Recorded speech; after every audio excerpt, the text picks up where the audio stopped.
A group of young people, young theologians, diaconal people from Europe and South America, and say there's one group spends 4 days in Spain, another group spends 4 days in Germany, another 4 days in Czech Republic, another group 4 days in Norway, for example, and then they all come together, probably in Brussels, to really exchange what did they see, what's diaconia like in Norway as opposed to in Spain, what does that mean, what do we need to learn, it's like a reflection seminar, but and then have a practical experience as well. With the practical, but sharing together. And maybe even working for a day together to do something, serve in a social restaurant. I don't know, but I've asked for a lot of money, so that's the big question, do we get it? Very expensive, But it's my idea.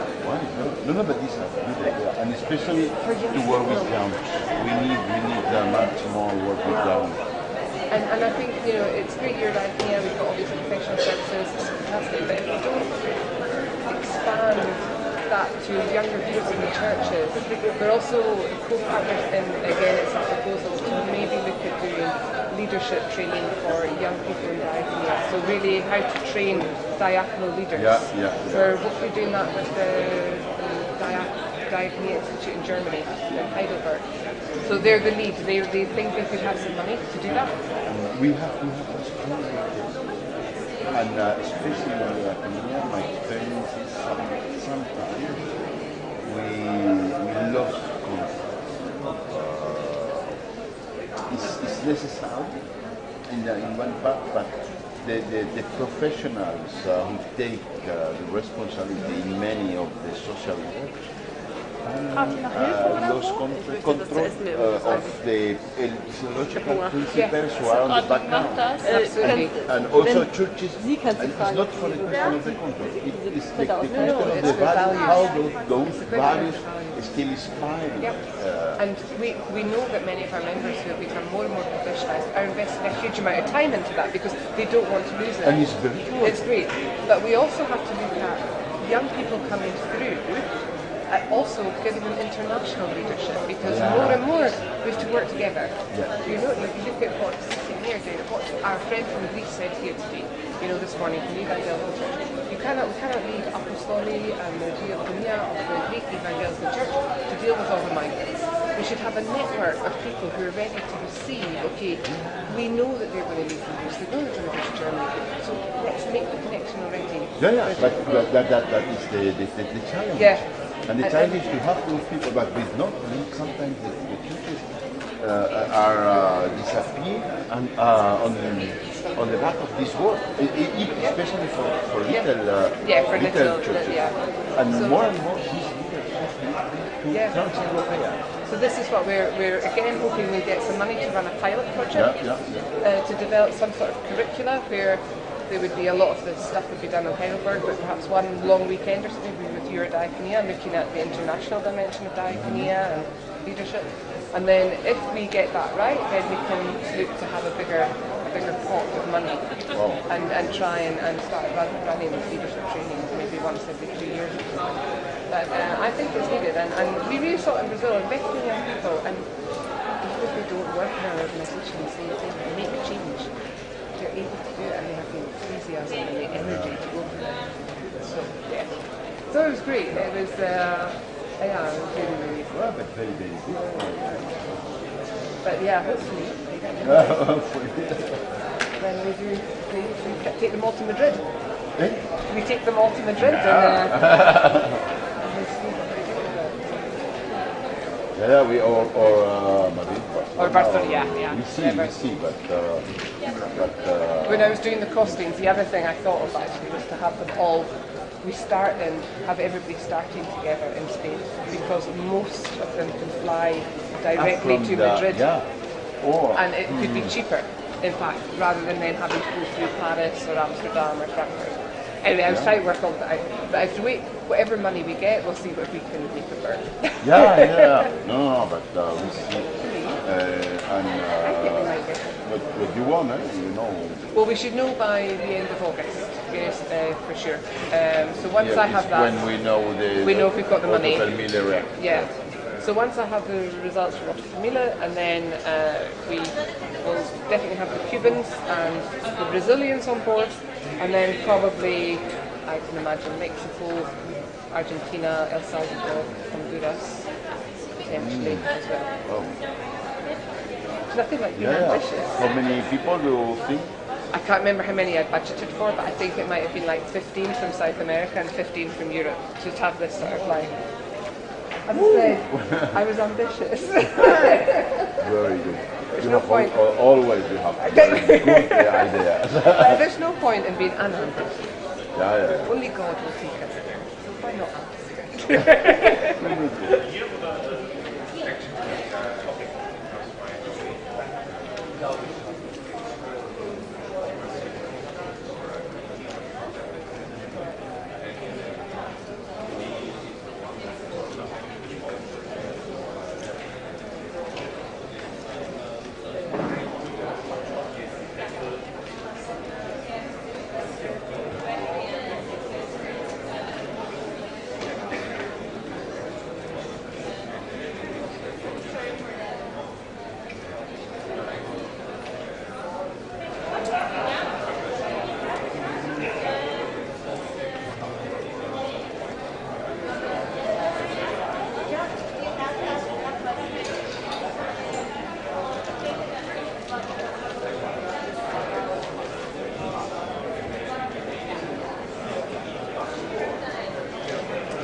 in 1 minute.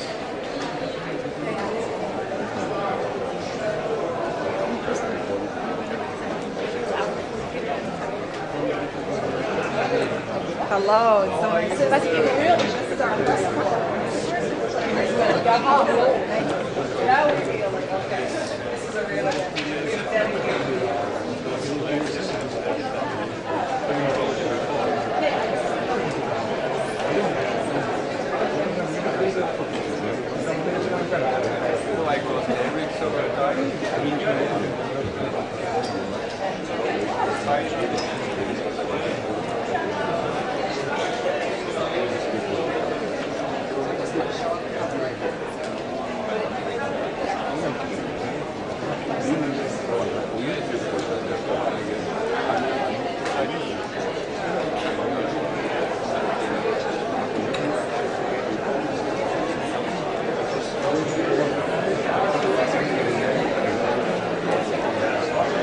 Please take your seats.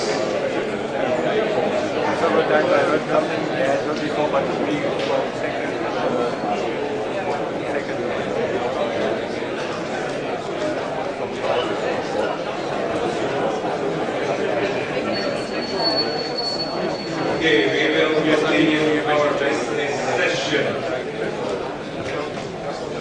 First of all, we will take some 25 minutes now for remarks and questions on the report of the Secretary General. Please take your seats and listen to me. And keep silence. It's already 6:04, and everyone wants to have dinner a little bit on time. Yeah. We continue our business session. And first of all, we have 25 minutes for remarks and questions on the reports of the President and the Secretary General. Please go to the mics if you want to contribute to this session.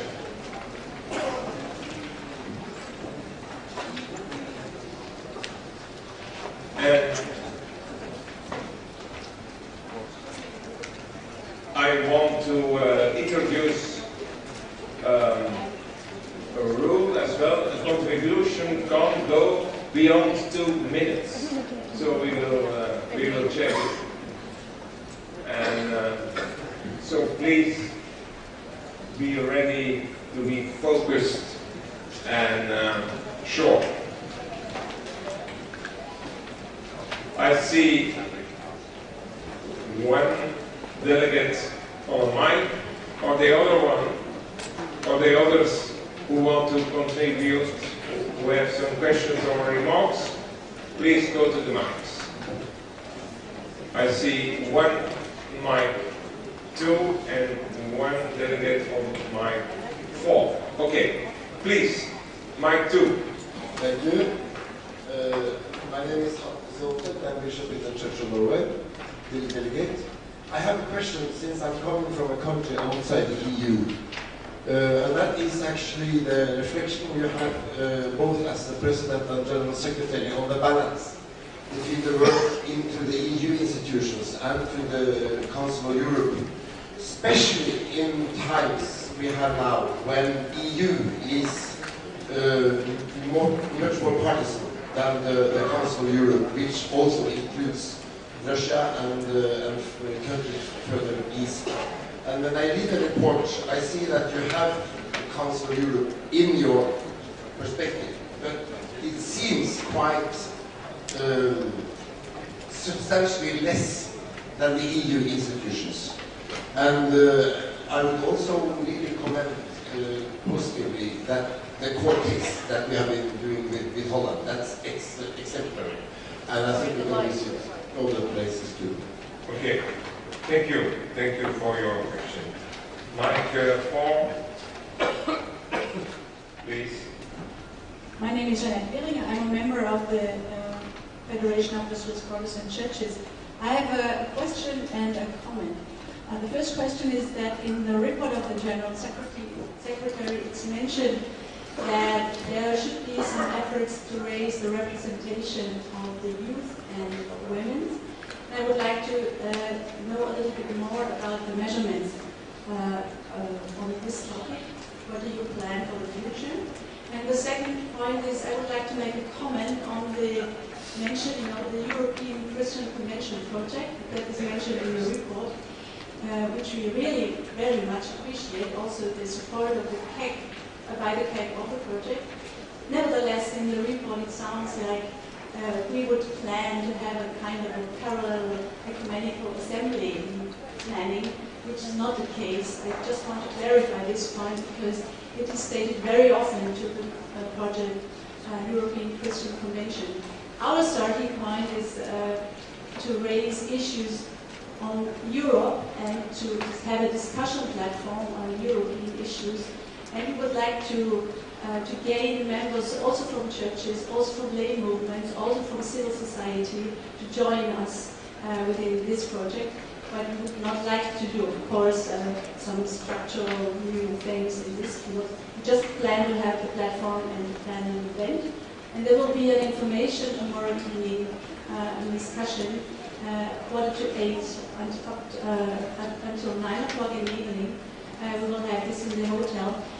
There will be an announcement tomorrow, so I stop here. But this is just a point that I wanted to bring in for clarification. Thank you. Thank you very much. Then my two. First of all, I want to collect my two.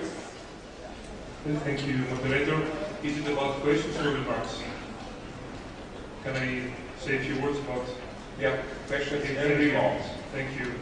So I want to thank both our speakers about the reports that we have already listened, and we are grateful for the work for the last 5 years.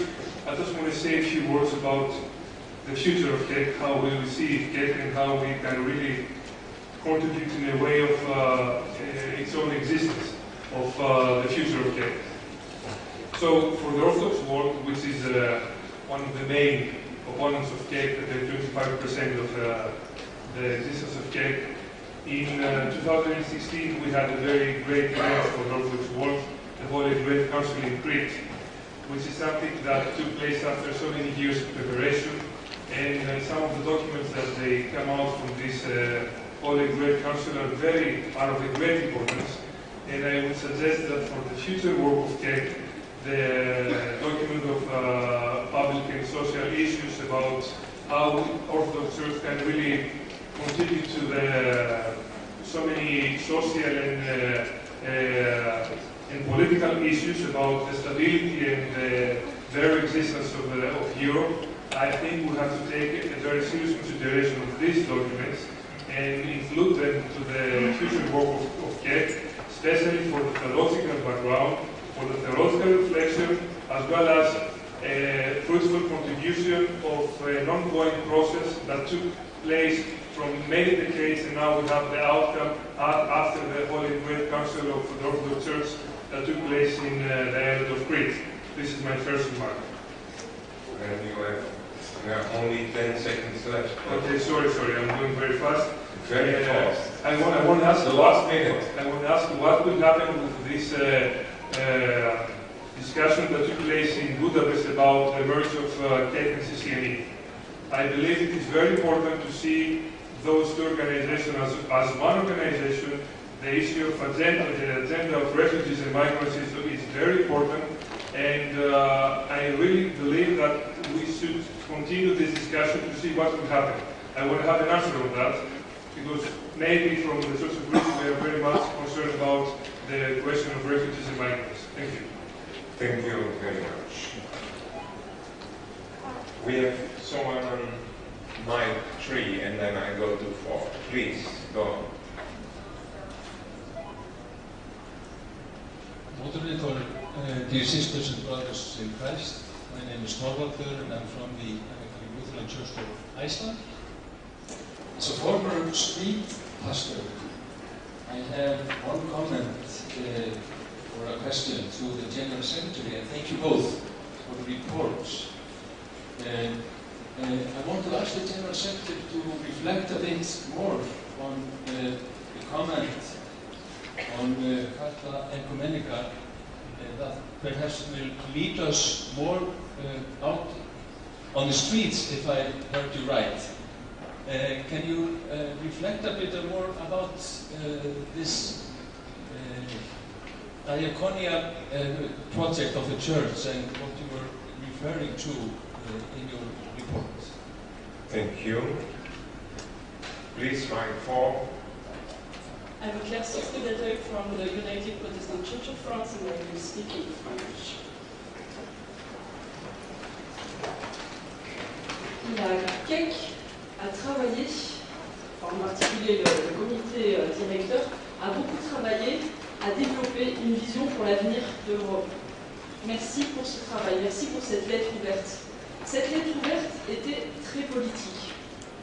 C'est normal, nous travaillons beaucoup avec les institutions européennes. Mais je me demande comment avoir une vision pour l'Europe si nous ne la vivons pas déjà entre églises de la CEC. Aussi, je crois qu'aujourd'hui, nous devons renforcer la dimension de communauté d'église qu'est la CEC par des rencontres plus souvent entre membres d'église et en particulier pas seulement sur des dimensions politiques. Et je crois que la CEC devrait être plus attentive à donner des occasions, y compris aux petites églises minoritaires qui n'ont pas beaucoup de poids dans la société, de s'engager dans la CEC pour arrêter de la voir comme un groupe d'experts et se mettre à la voir comme un projet œcuménique à vivre. Merci.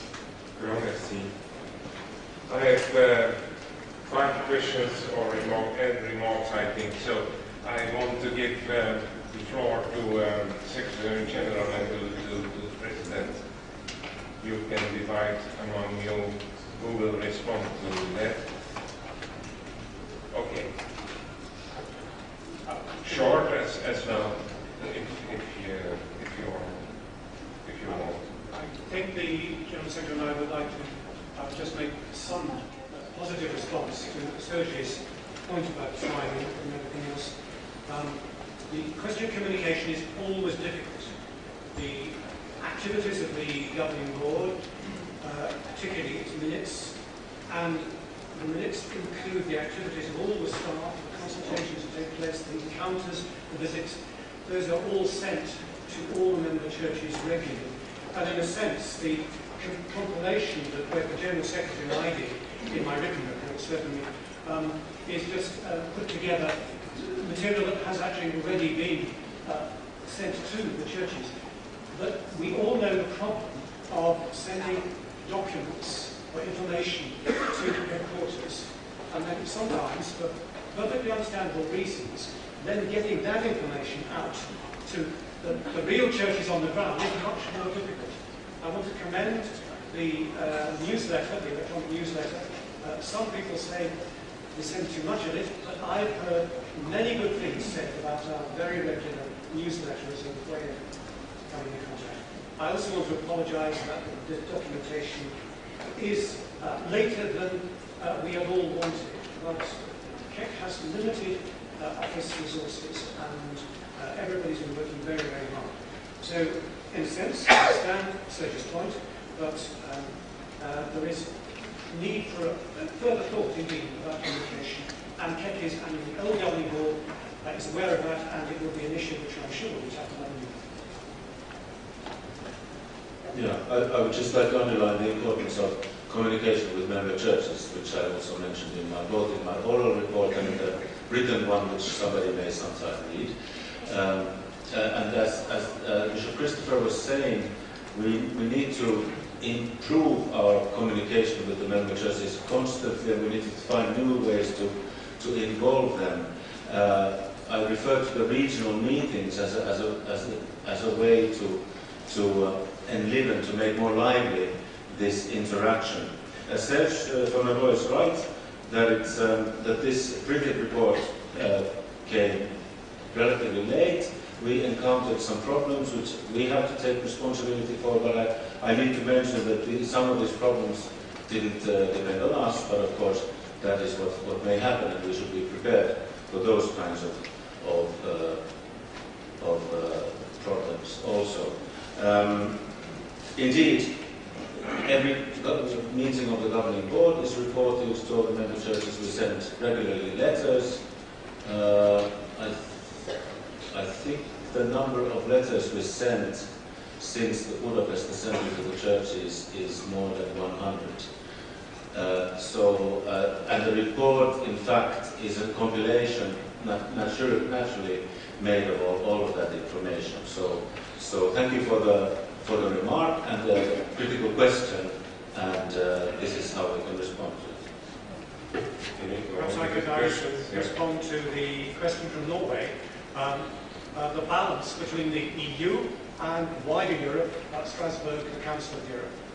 Well, of course, speaking as a United Kingdom citizen, I'm now obliged to take more notice of Strasbourg than Brussels in some ways. But that illustrates the fact that the CEC really is an organisation trans-Europe. It's all over Europe. It is not just the EU. And I can see that in the future that is going to be even more apparent. But can I say that for the future, symbolically, meeting here in what is an aspirant country to the EU, but not a member country of the EU, and on the Danube, which geographically we're in the centre of Europe here, I think prophetically speaks about our commitment to total Europe. And that enables me also to add my welcome to observer from the Moscow Patriarchate.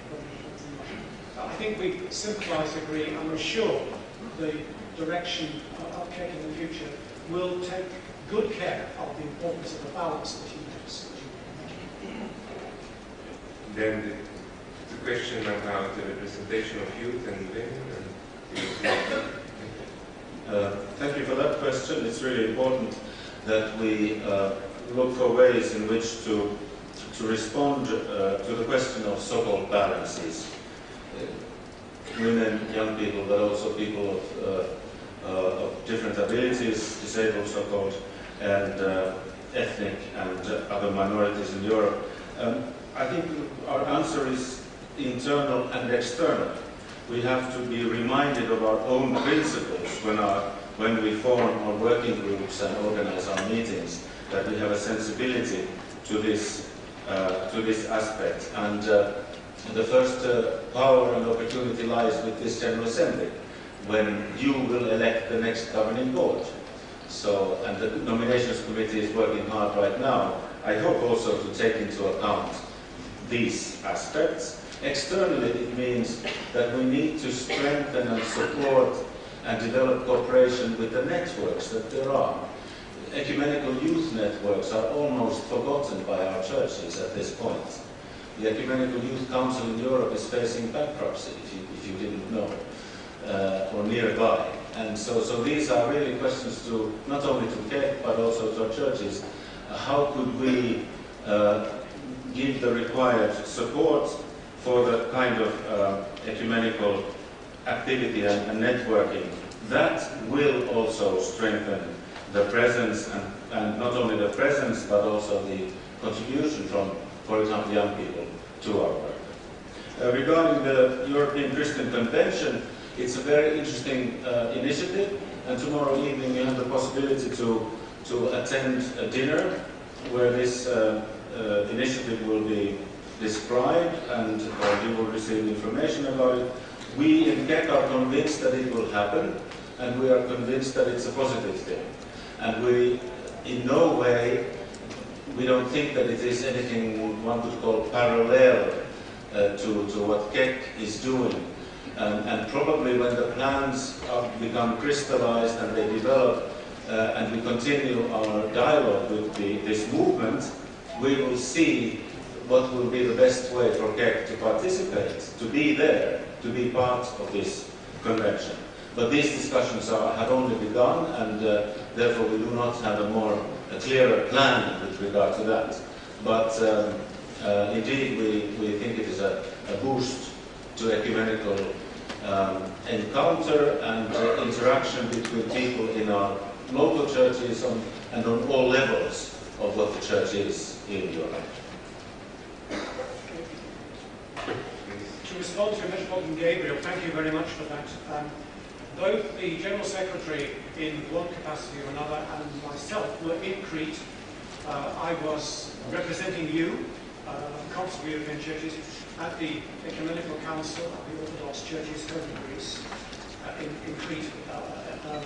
And I agree completely that the texts, the conciliar documents which came from Crete and from Gabriel are extremely interesting and fascinating, and important ecumenic, not just in the technical orthodox sense of ecumenical, but in the wider modern sense of ecumenical as well. And I think most important, and I want to say this to a conciliar body, conferences of kind of expression, one form of conciliarity. One of the important things for me is to see not just particular texts from that council, but the development of conciliarity, synodality, and as a continuing thing. I know that that is the hope of many Orthodox theologians on CEC.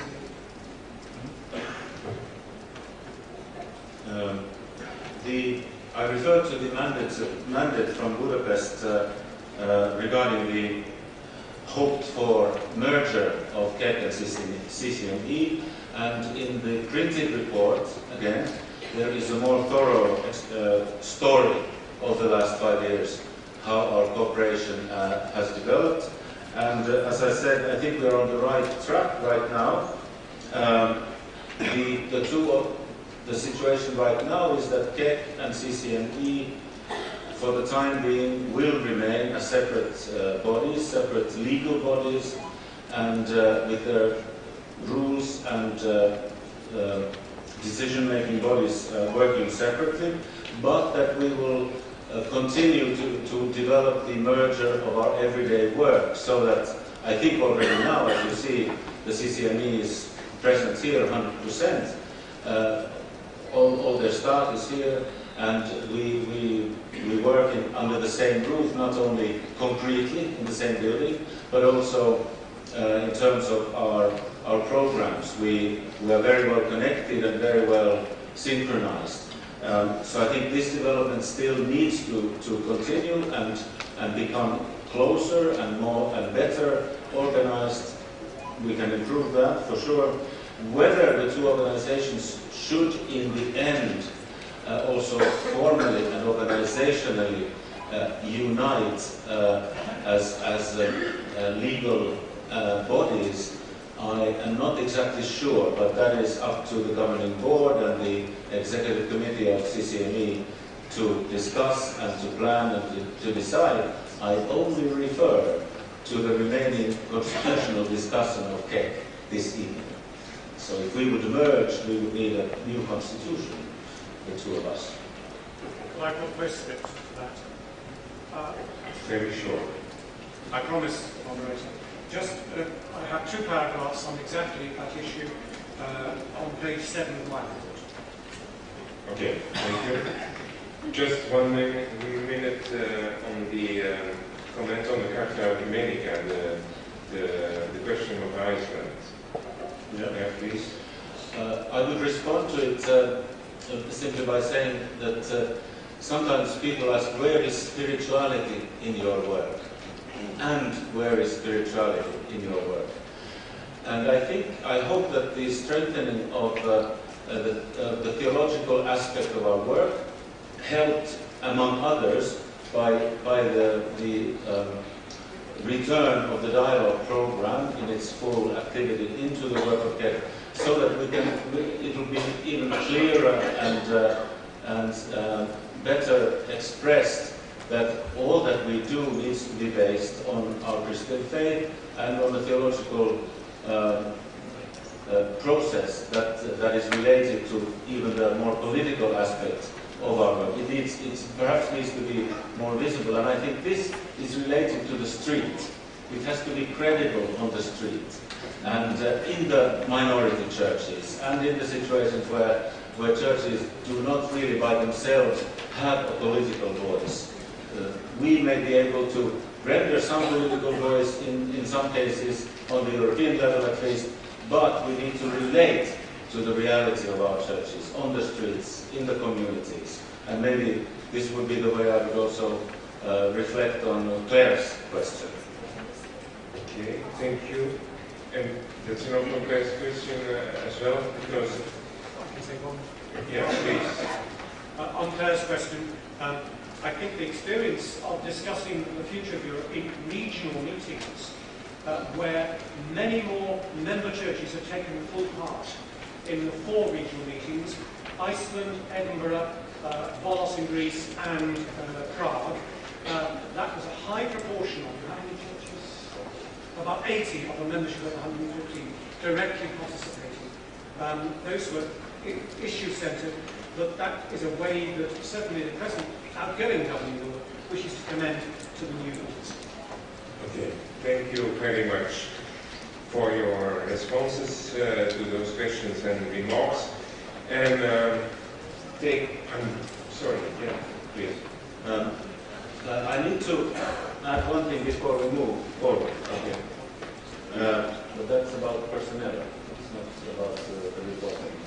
Okay, then first of all about the report. So taking into account that point of communication with the member churches and so on, and that it must arrive on time, and so it's in minutes now, and I'm sure it's in the mind of the Secretary General. And but I think that it's my feeling that we can receive those reports now. If it is not the case, so I want to see your response now. But can we receive those reports, and please show your consent with showing your reports then.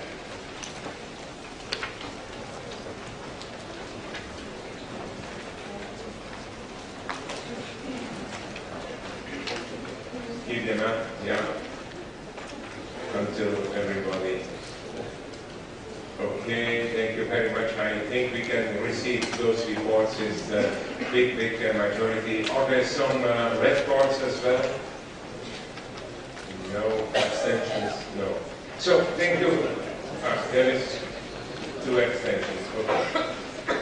Thank you very much for your reports and for your work. Now, go on with your remark on the person.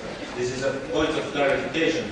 I introduced to you the permanent staff of CEC, but of course this assembly has had more staff than that. We have had a very competent assembly coordinator and a local coordinator whose work we all now enjoy.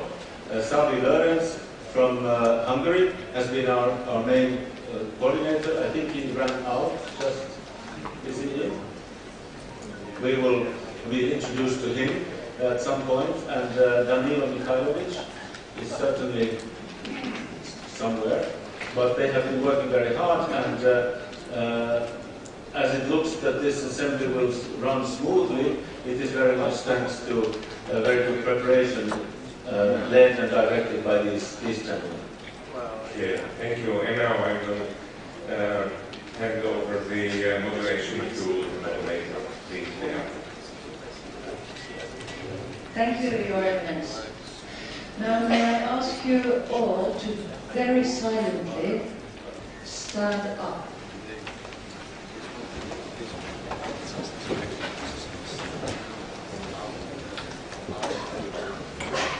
I want to thank you so much for the birthday song yesterday. I am starting to feel 1 year older already. We are moving into the next session. Please sit down.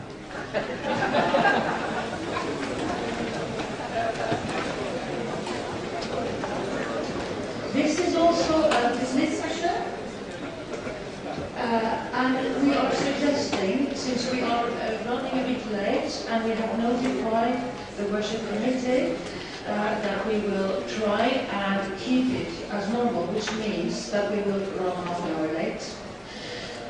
We ask you to show understanding for this, because if we are able to achieve what we want tonight, we will avoid delays tomorrow. If we're not able to it, the delays will be consecutive in the coming days. This is why we ask you to do this. I will also be strict on using the time belt in this session because there will be a possibility to speak. So know that. If you have difficulties hearing, these are useful also as loudspeakers. And you look sporty because you look like you're having a run in the park with music. And the tellers will be of good use. We actually need to establish a quorum so that we are sure that the decision we just took and the decisions we might take in the coming session are valid. May I ask the General Secretary whether he could confirm that there is a quorum? There is a quorum. So our decisions are valid. We have 3 exciting items on our agenda tonight. It is, yesterday you did a good job. You elected a nominations committee and they have been at work, so we will have presentation and elections of the rest of the assembly committees, 4 of them. We are also going to treat a motion to confirm previous budgets and accounts and discharge given to the governing board. This is a small thing, and you will be explained this properly, but it will also help understand the 3rd item, which will be the first reading of corrections to the CEC constitution. That is, the first reading is important, but we will not make a decision on any corrections to the Constitution tonight, because we need a 2nd reading. So tomorrow night we will have the voting for that. But in order to do so, we need to have a first reading, then enough time for the 2nd reading. And I can already tell you that the reading is not literally reading of every syllable of the proposal. So don't be afraid of that. But you will have a proper presentation of the proposal. That is what we call the first reading. Yeah, okay. So that's this session. We actually, to be sure that there is a quorum, we will need a show of cards. And that is not by all delegates. That is by member churches. So we need 1 card per delegation. Can we see that? Thank you very much. Keep your cards up. Keep your cards up. The tellers need to have an exact number for this.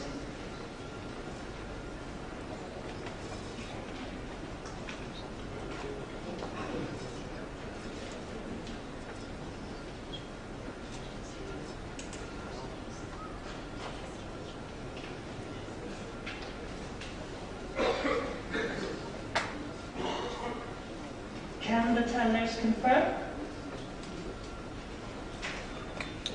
It's okay. We have a quorum.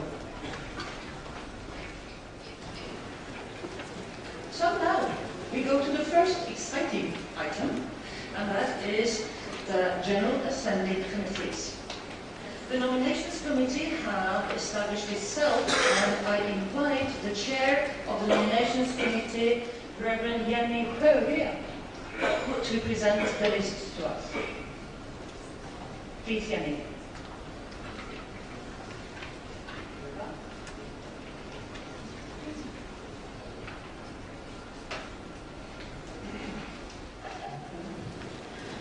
So, on behalf of the Nominations Committee, first of all, thank you for electing us to this task. We ask for your prayers. And we have received proposals for the committee from the nominations canon via the governing board. And we have considered them. And what we now propose is our proposal. And our aim has been to honor a lot of balances, you know them, gender, confession, regional, so forth. Among us, there are 13 delegates from the member churches. We have suggested, we are proposing to put them all in different committees to ensure young voices everywhere. Would there be? Could we have a nomination? Yes? I thought there was. Yeah, he's not the list. May I ask you to present 2 in a row, the Strategy and Policy Committee and then the Finance Committee, before we open the floor for you to comment on? So for the Strategy and Policy Committee that you see before you, we were asked to nominate or propose 8 delegates. In addition to that, if you remember, we all elected 7 out of 8 keynote listeners yesterday. One of those who we elected let us know that he will not be here for the whole assembly, and thus he was asking to be removed. Thus we have proposed 2 keynote listeners as well. And we have done this together with the steering committee. We have decided that it is the nominations committee's job to do the proposals. So what you see before you is the list of the public strategy and policy committee.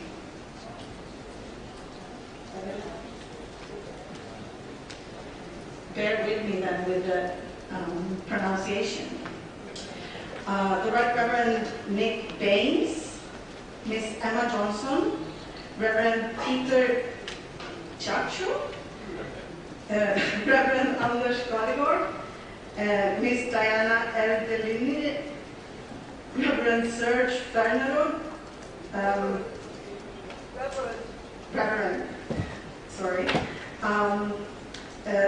Reverend Charlotte Weber, Miss Yvonne Vingas, Reverend Claire Six-Getoy, Reverend Deacon Andriopoulos Iakovos, Mr. Lamadesta, Miss Derek Hagen-Agøy, Dr. Nicola Brady, Reverend Christian Krieger, Mrs. Catherine Savarivo, Reverend Frank Kopanya.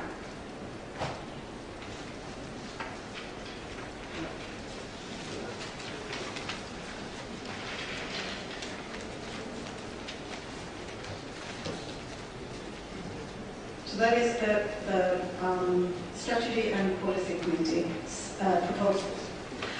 And then for the Finance Committee, we suggest the following.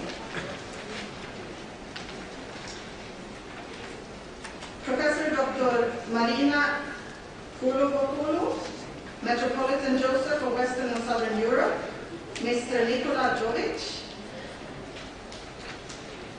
also a Reverend, Rainer Kiefer, Reverend Esther Kalit, now Miss Naomi Maxwell, Reverend Tapani Rantala, Miss Carol Solan-Fessel, Bishop Atle Sommerfeld, Reverend Hanna Gonzalova, Reverend, and then there is the Budget Committee, the Treasurer in the Budget Committee, Reverend Michael Dubik, and Reverend Christian Krieger as well, who are here.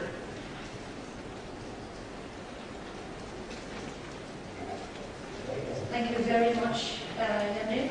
We will now open the floor for comments to both of these committees.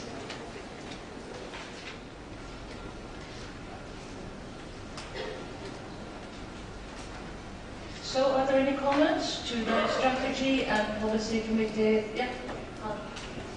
Point of order.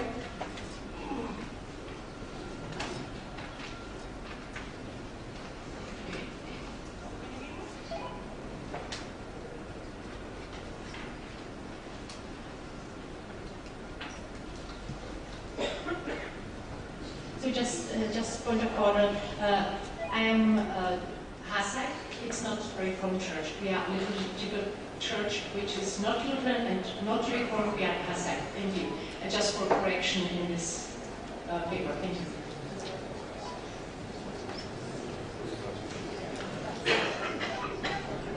Thank you. We will make that correction.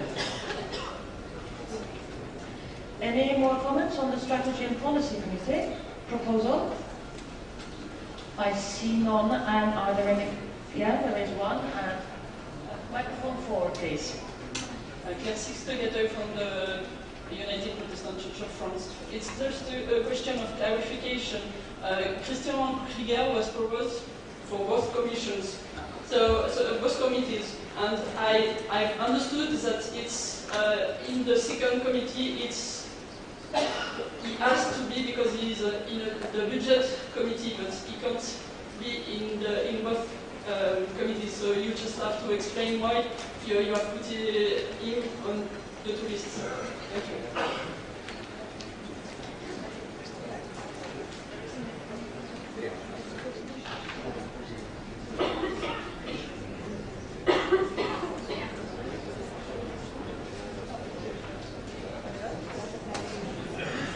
Just a moment.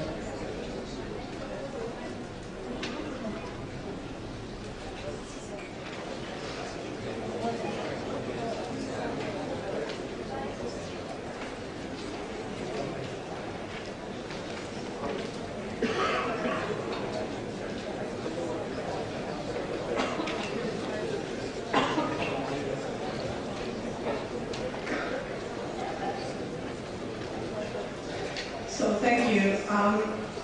Yesterday we elected Christian Krieger as a keynote listener, a task that is done the whole assembly. He is also on the budget committee that has been working. And the two committees, is our understanding that they need to cooperate as well. So there is not in itself a problem with him being part of both. Does that answer your question? Any more comments to the Finance Committee proposal? Thank you, I see none. Then we will move to voting for the first session. Sorry.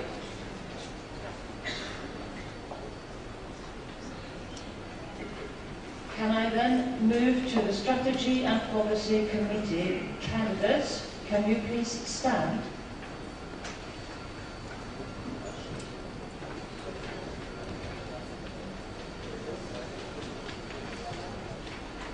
Can I ask you by a nod and perhaps a little smile to confirm whether you are willing to serve on this committee?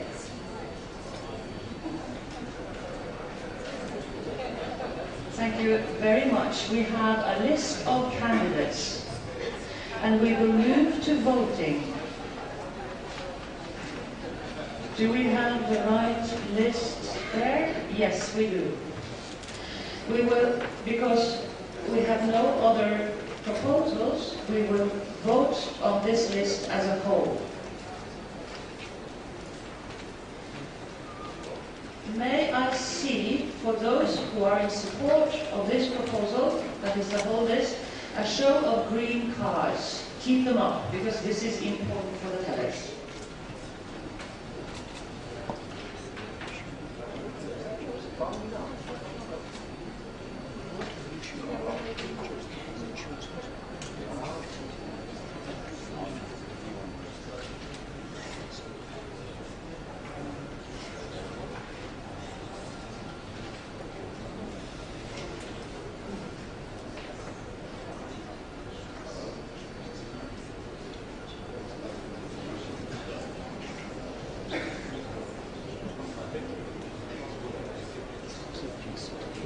Are the tellers okay?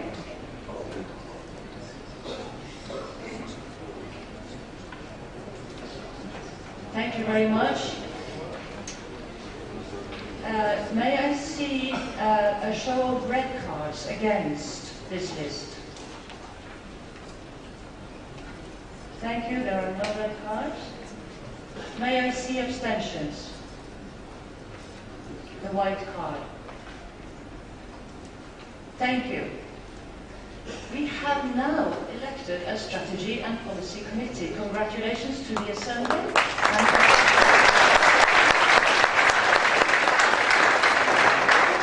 And good luck to the committee. We are moving to the Finance Committee. May I please ask the presented candidates to stand.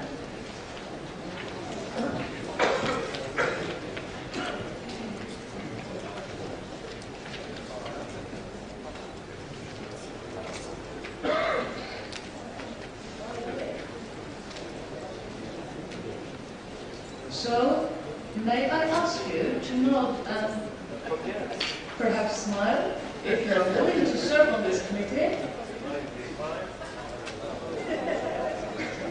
May it smile broadly. Thank you very much for that. Before we vote on this list as a whole, we apparently have to establish the quorum again. Is it? We have 72 member churches present. We have the quorum. Sorry? We do have the quorum. No, sorry. We don't have to do that.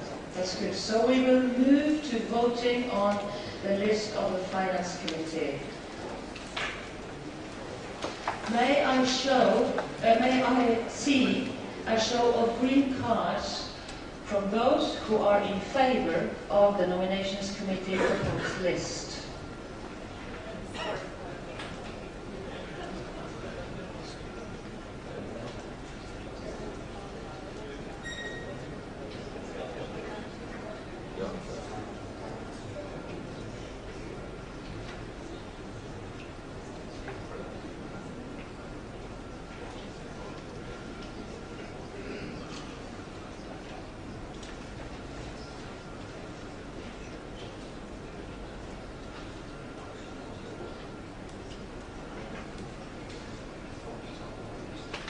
How are the tenors doing?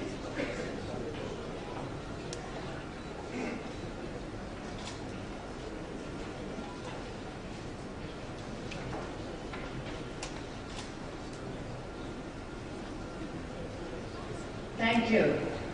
May I please see a show of red cards for those against this list? Thank you. Any abstentions? Thank you. We have now elected the Finance Committee of this Assembly. Congratulations.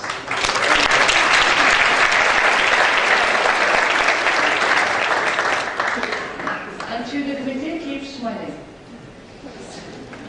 Now may I invite Jenny Sjögren to present the list, the Nominations Committee's proposed list for the Public Issues Committee and the Message Committee.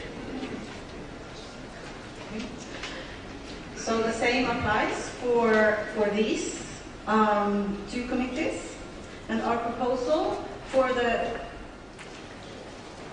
Public Issues Committee is Reverend Alfredo Abad, Ms. Susanna Babikova, Ms. Amelia Cordes, Bishop Guli Francis Degani, Reverend Richard Fraser, Reverend Antje Heider Rocklin, Archimandrite Nectarius Yanu, Metropolitan Gabriel of Neo, Iona, and Philadelphia, Mr. Jakob Schwartz, Professor Dr. Pamela Slotte.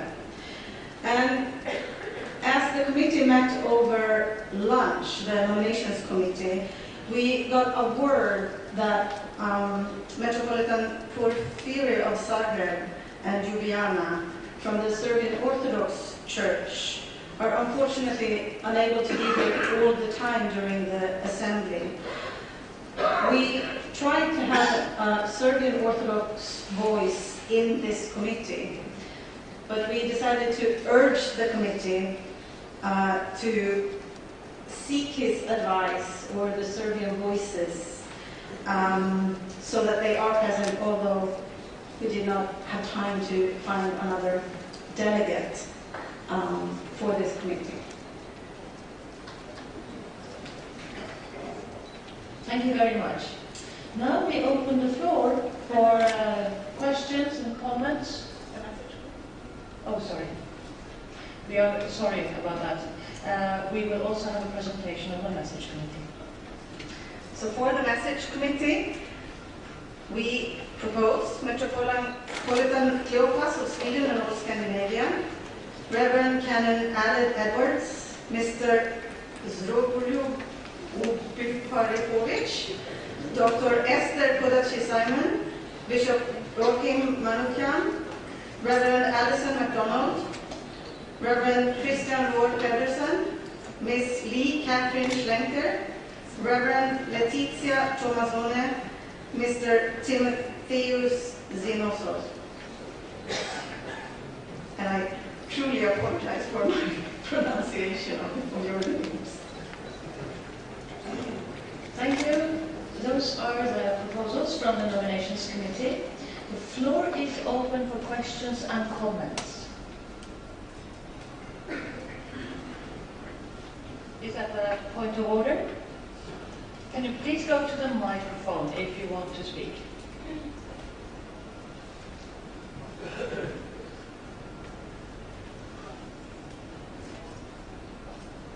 Microphone 2, please.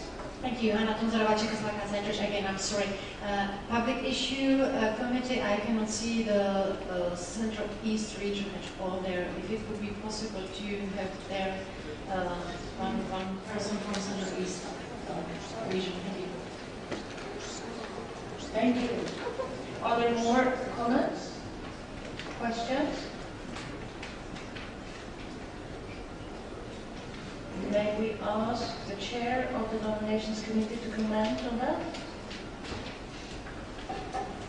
Sorry, I should have been clearer that from the beginning we had Metropolitan Theodorus from Serbian Orthodox Church as a suggested member, but since he will not be here the whole time, then, and that is the Central East, then we have too little time to find a delegate.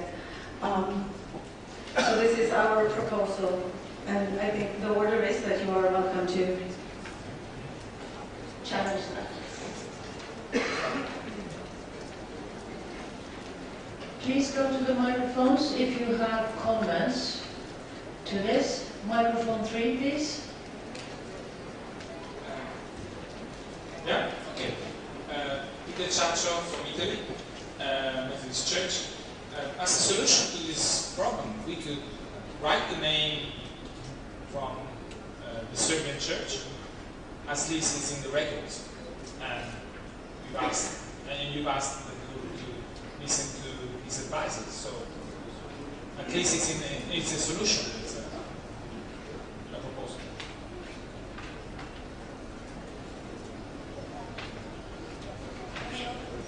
Any other comments? Do you want to respond? Please go to the microphone.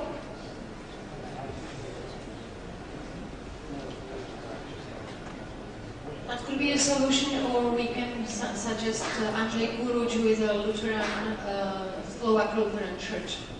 Andrzej Kuruc.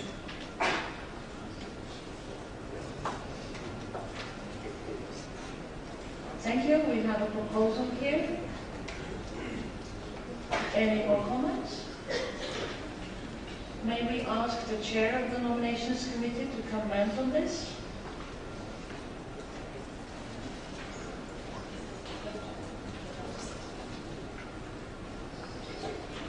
Okay. May I ask you to present a motion if you want to change the list presented by the nominations committee? I will give you a little bit of time, and we can go on to the voting of the first committee. We need a motion for a new person to replace one person on the list in order to have a full list of persons. Those two will be voted upon against each other, because we have already decided the size of the committee. So a new proposal must replace one of the nominations committee's proposals. And those two names must be voted upon against each other. And then finally, we will vote on a full list. Do you understand? So if you want to write a motion and present it in written form, you need to sign it, and also with the church, and have 2 delegates, at least 2 delegates from other delegations, support your proposal. Then we can go to voting on your proposal. We will give you some time to do that, and then we will come back to this committee question, okay? Thank you.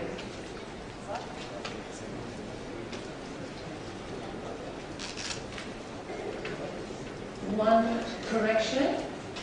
The motion must come from, may we ask the legal advisor to come and clarify exactly the rules for a motion like this.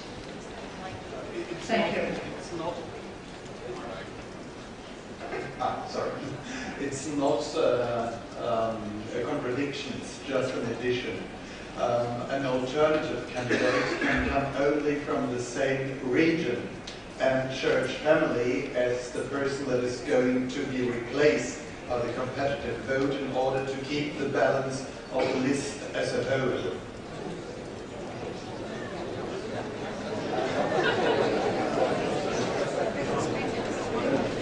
This actually means that the proposal will have to fall.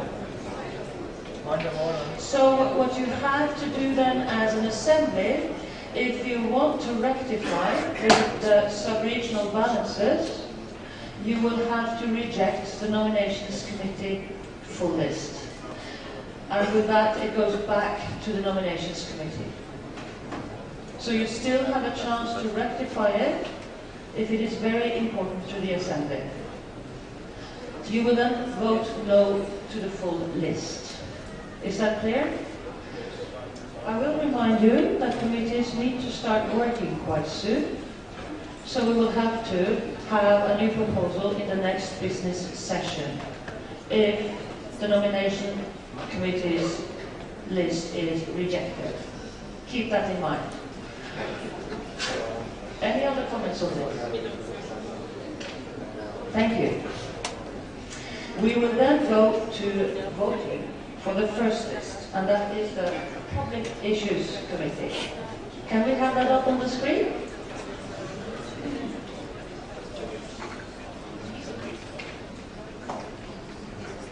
Thank you very much. May we ask the candidates who are listed to stand up for the Public Issues Committee?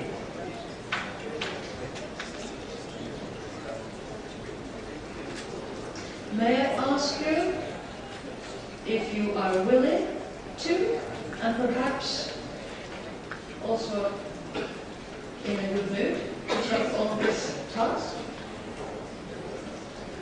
Can you nod? Thank you very much.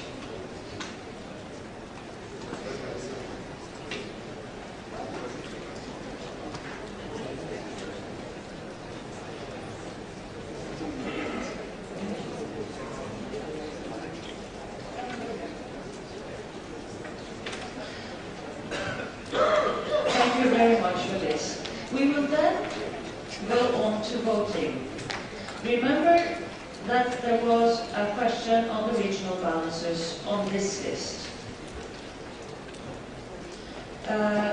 May I see a show of cards, green cards, for those who are in favor of the nomination committee's list as it is?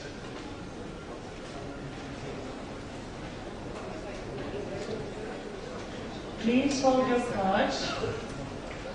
the counting on this vote is very important.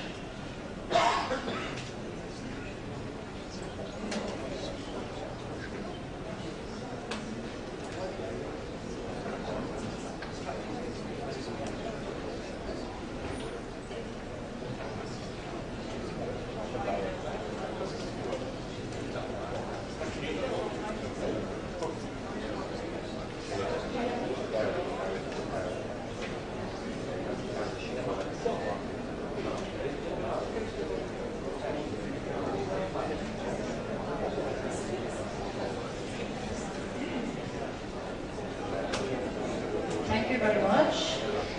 May we see a show of red cards from those who are against the nominations committee proposed list as it is? Keep them up. The tellers need to have a correct number.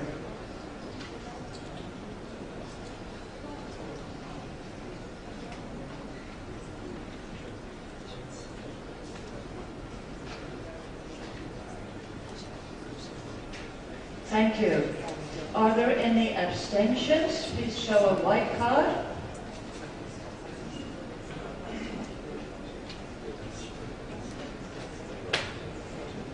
Keep them up. There are many abstentions. And they may be... There they are.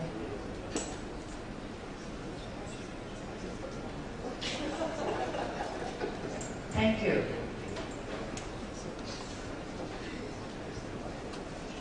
May we have the numbers?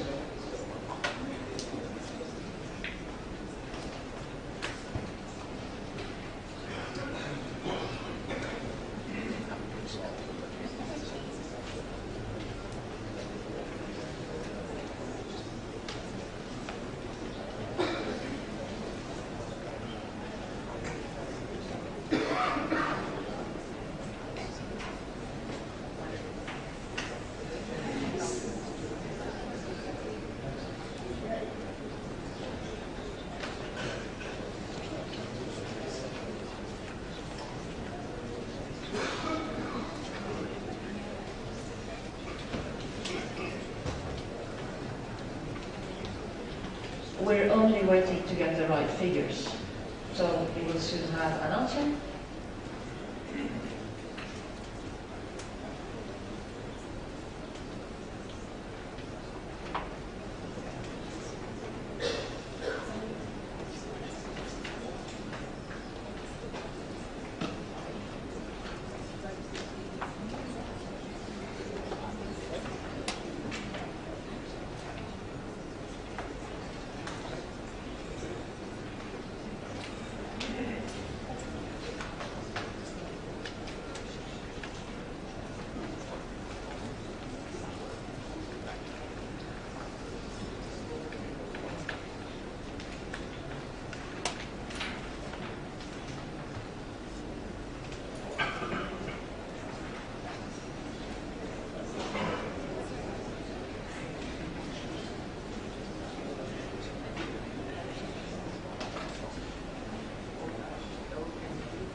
Okay, while we wait for the figure, we can move on to voting for the message committee list. Now we have the message committee list on the screen. May we ask the proposed candidates to stand up so we can see you? May we ask you whether you agree to take on this task by nodding and perhaps happily? Thank you very much. Now we go to voting. Those who are in favor of the nominations committee presented list, show a green card now.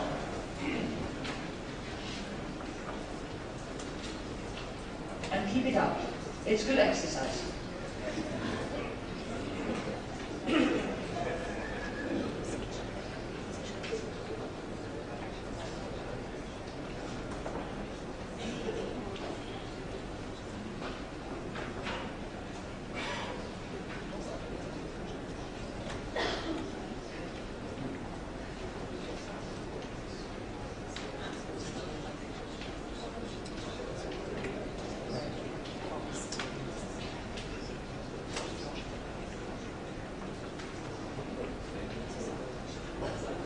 Thank you. May we see a show of red cards for those who are against the proposed list? Red cards against? Thank you. Are there any abstentions? Show a white card, please. 1. Thank you very much. So we have a message committee for the Assembly. Congratulations.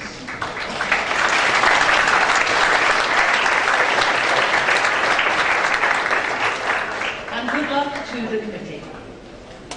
We have received the results of the vote for the Public Issues Committee.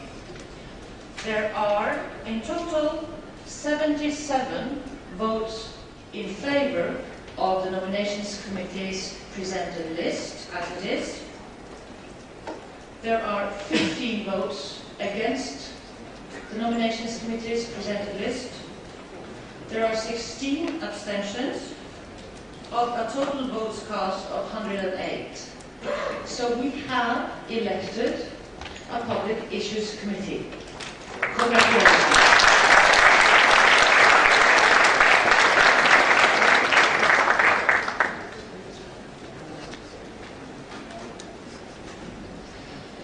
And good luck to the committee.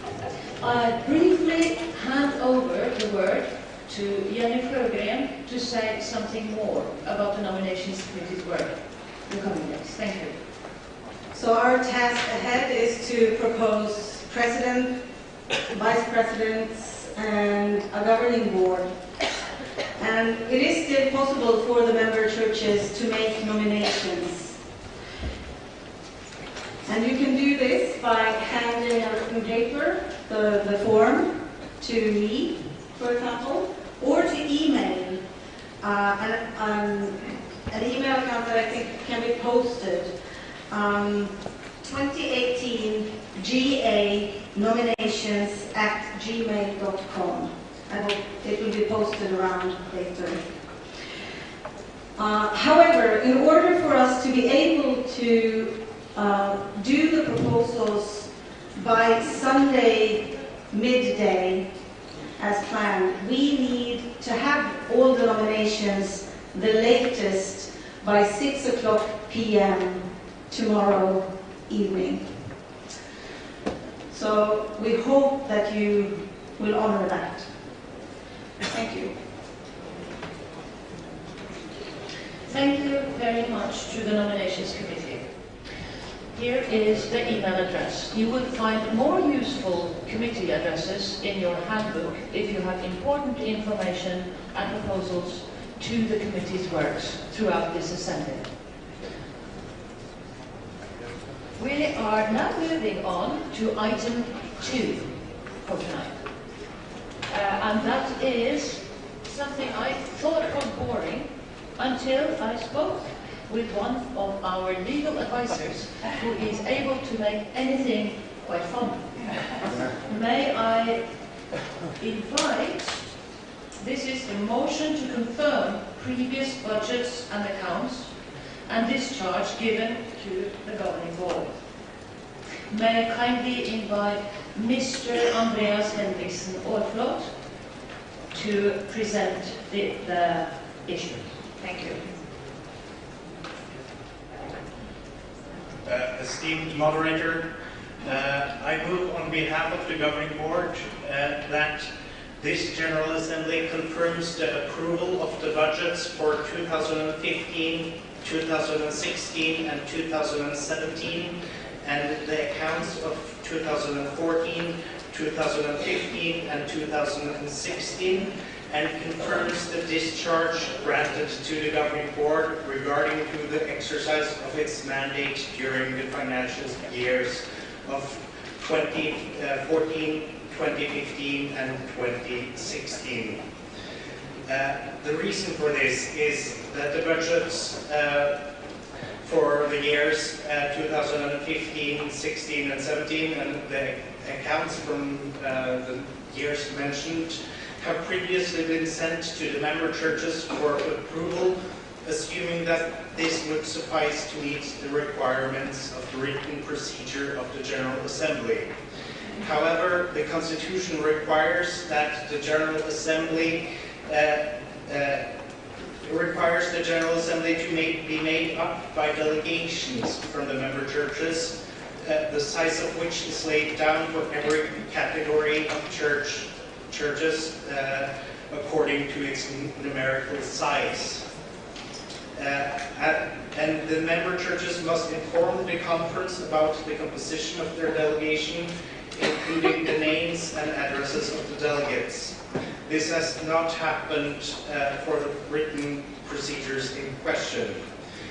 Without this, the General Assembly in written procedure was not convened according to the legal requirements and not constituted. Thus, CEC has not yet held a valid General Assembly since the transition to Brussels, and this needs to be rectified. Though the procedure was not formally in order for the past years, the budgets and accounts were sent to the member churches after approval of the governing board on advice of the budget committee, and the member churches have had the opportunity to react.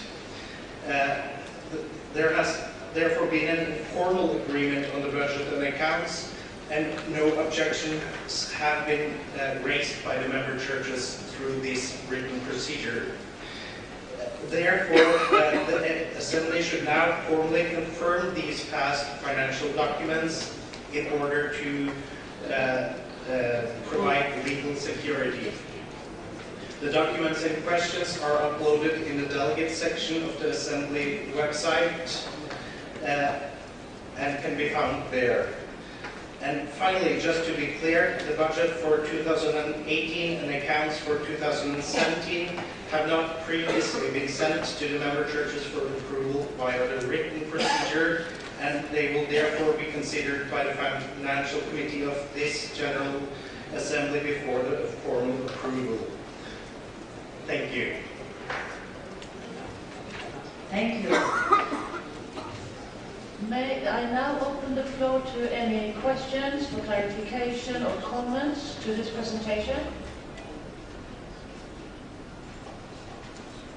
I see none, and may I then ask whether we can see a show of the motion?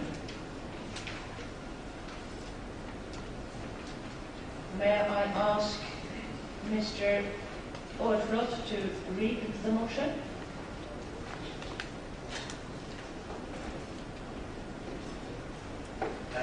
The undersigned move on behalf of the Governing Board that this General Assembly confirms the approval of the budgets for 2015, 2016 and 2017 and the accounts of 2014, 2015 and 2016, and confirms the discharge granted to the Governing Board regarding to the exercise of its mandate during the financial years of 2014, 2015 and 2016.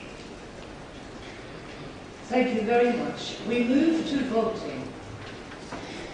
May I see a show of green cards for those in favor of this motion?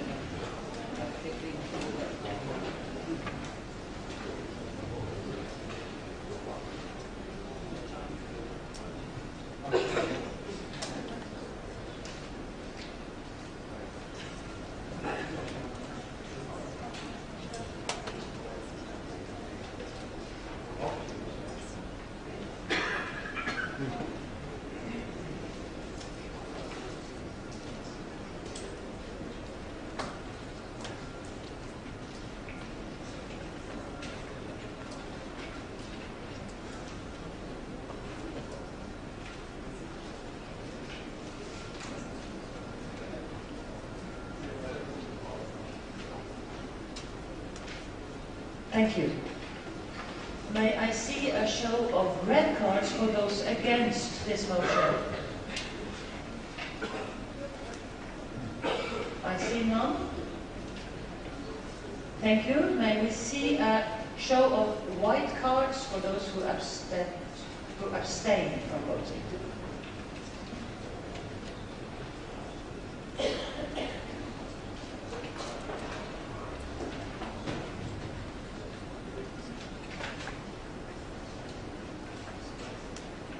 Thank you.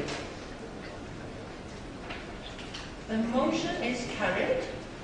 So the Assembly has now actually confirmed that it has already accepted the accounts, etc. from 2014, 15 and 16. Thank you very much.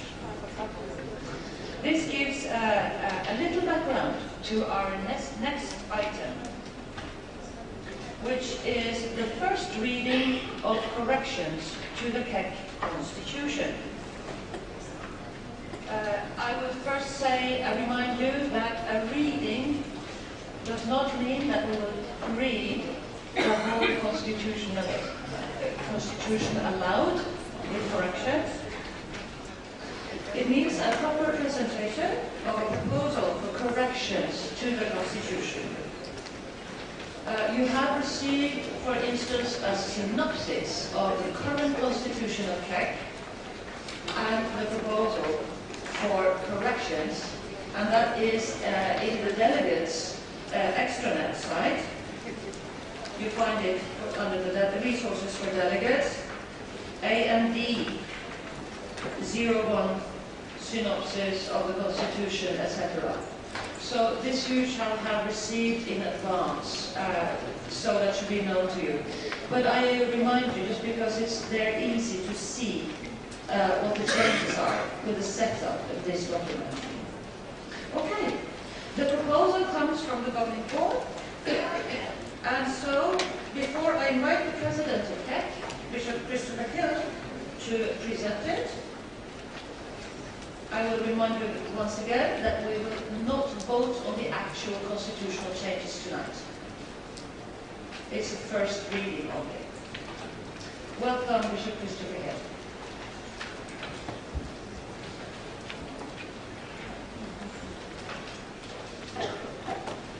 Thank you, Moderator. Sisters and brothers in Christ, friends. As you just experienced, in confirming the financial decisions from some previous years, CEC, the governing board, has experienced some difficulties in the transition of our legalities, our constitution, from Geneva with Swiss law to Brussels. In other ways, that transition went very smoothly indeed, and I, in parenthesis, pay tribute to all those who worked hard on what was a massive transition. I had thought and hoped that when I addressed you my both the written report and my perhaps more passionate vision for the future of CEC, that would be my last word. But there are things that remain to be done on the track from Lyon through Budapest to Novi Sad.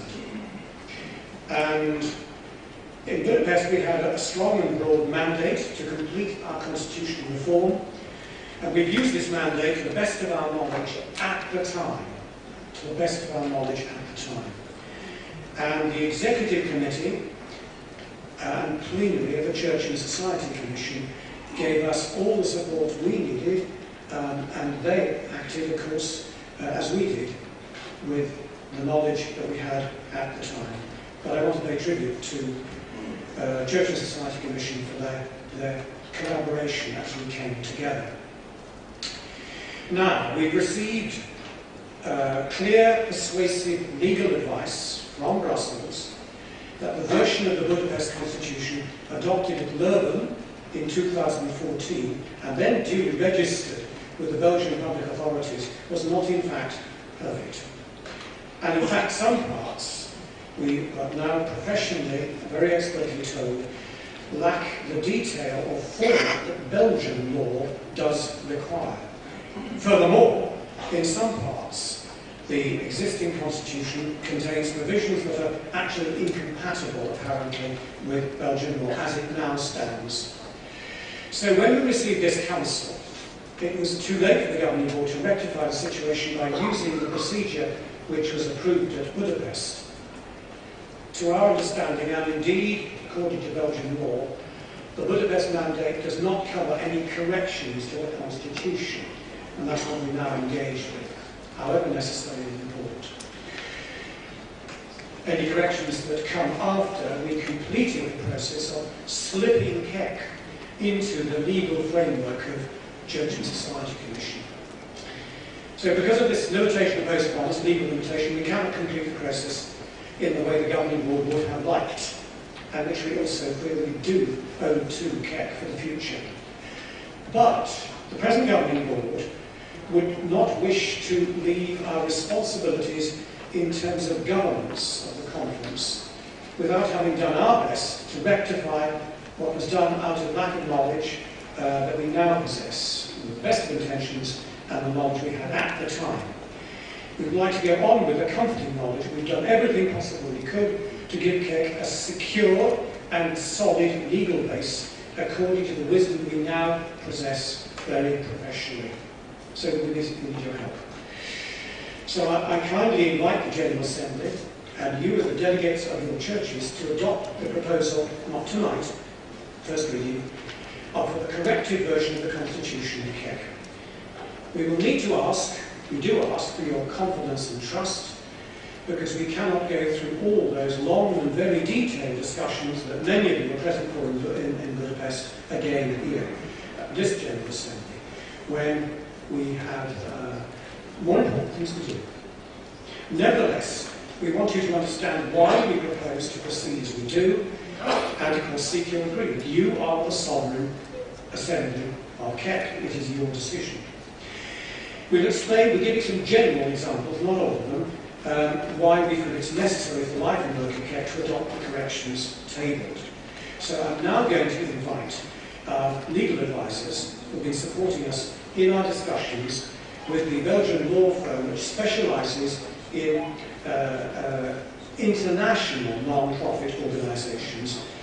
They've been working out and we've been working with them for many months to present the essentials of the proposed legal terms. I invite our two legal advisors to take the floor.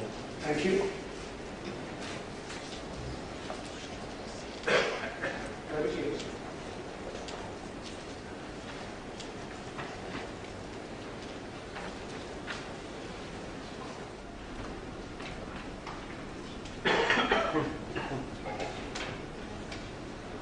Thank you.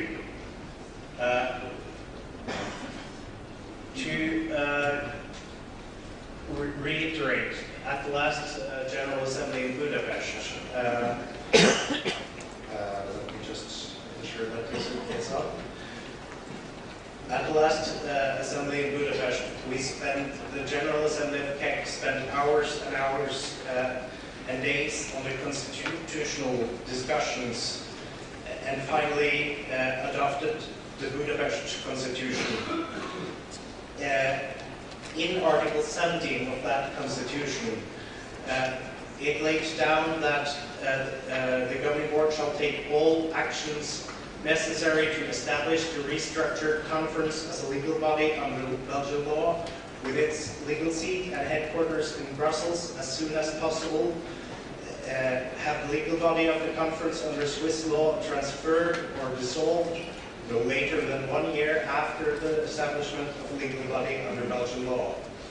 And the decision in Budapest was also to authorize the Governing Board to make such and only such changes to the text of this Constitution as are necessary to satisfy the requirements of the applicable national legislation. As Bishop Christopher mentioned, the President, this was done by using the legal entity of the Church and Society Commission of CEC, already registered as an international non-profit organization, AISBL in Belgium. The General Assembly of CEC had its, also called the plenary, adopted in December 2014 a revised version of the text. as its new legal basis. The old Swiss association could therefore safely be dissolved, with all net assets going to the new Belgian association. One change was required under Belgian law, and that was to ensure that, well, some changes, but especially one, was the need for the General Assembly to meet annually to approve the budget and accounts, whereas the Budapest General Assembly had decided that the General Assembly should meet every 5 years. It was therefore introduced the possibility to conduct the General Assembly in a written electronic procedure. The question is, why is this constitution on the agenda again in Notice Out?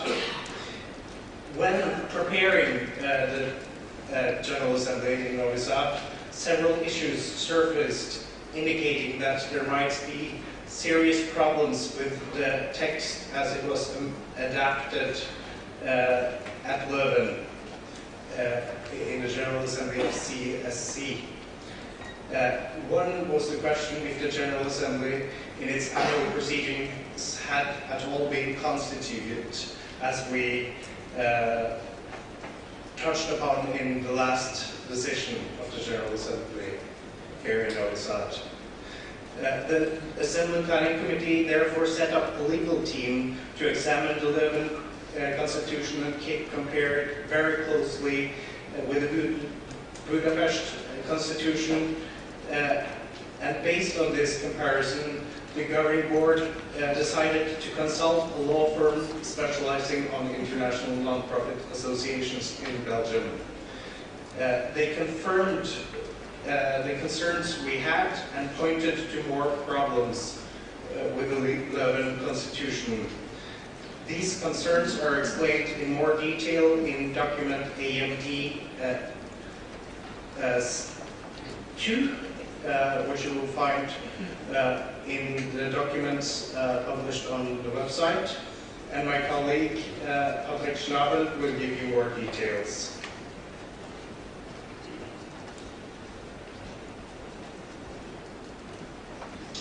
Moderator, ladies and gentlemen, we have among several problems, mostly small and technical, but nevertheless necessary to correct.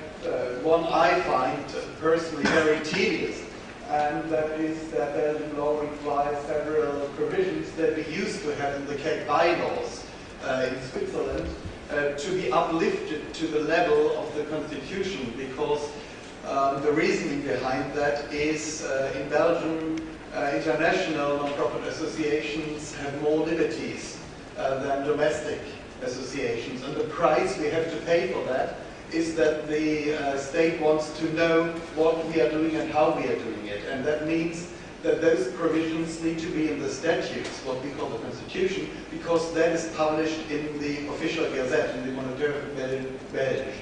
And many of the things that we thought could go into bylaws, could go into rules of procedure, standing orders, etc., we were told need to be in the Constitution. That makes it a bit more difficult to read, unfortunately, but I think we should be pragmatic about it and simply put it there.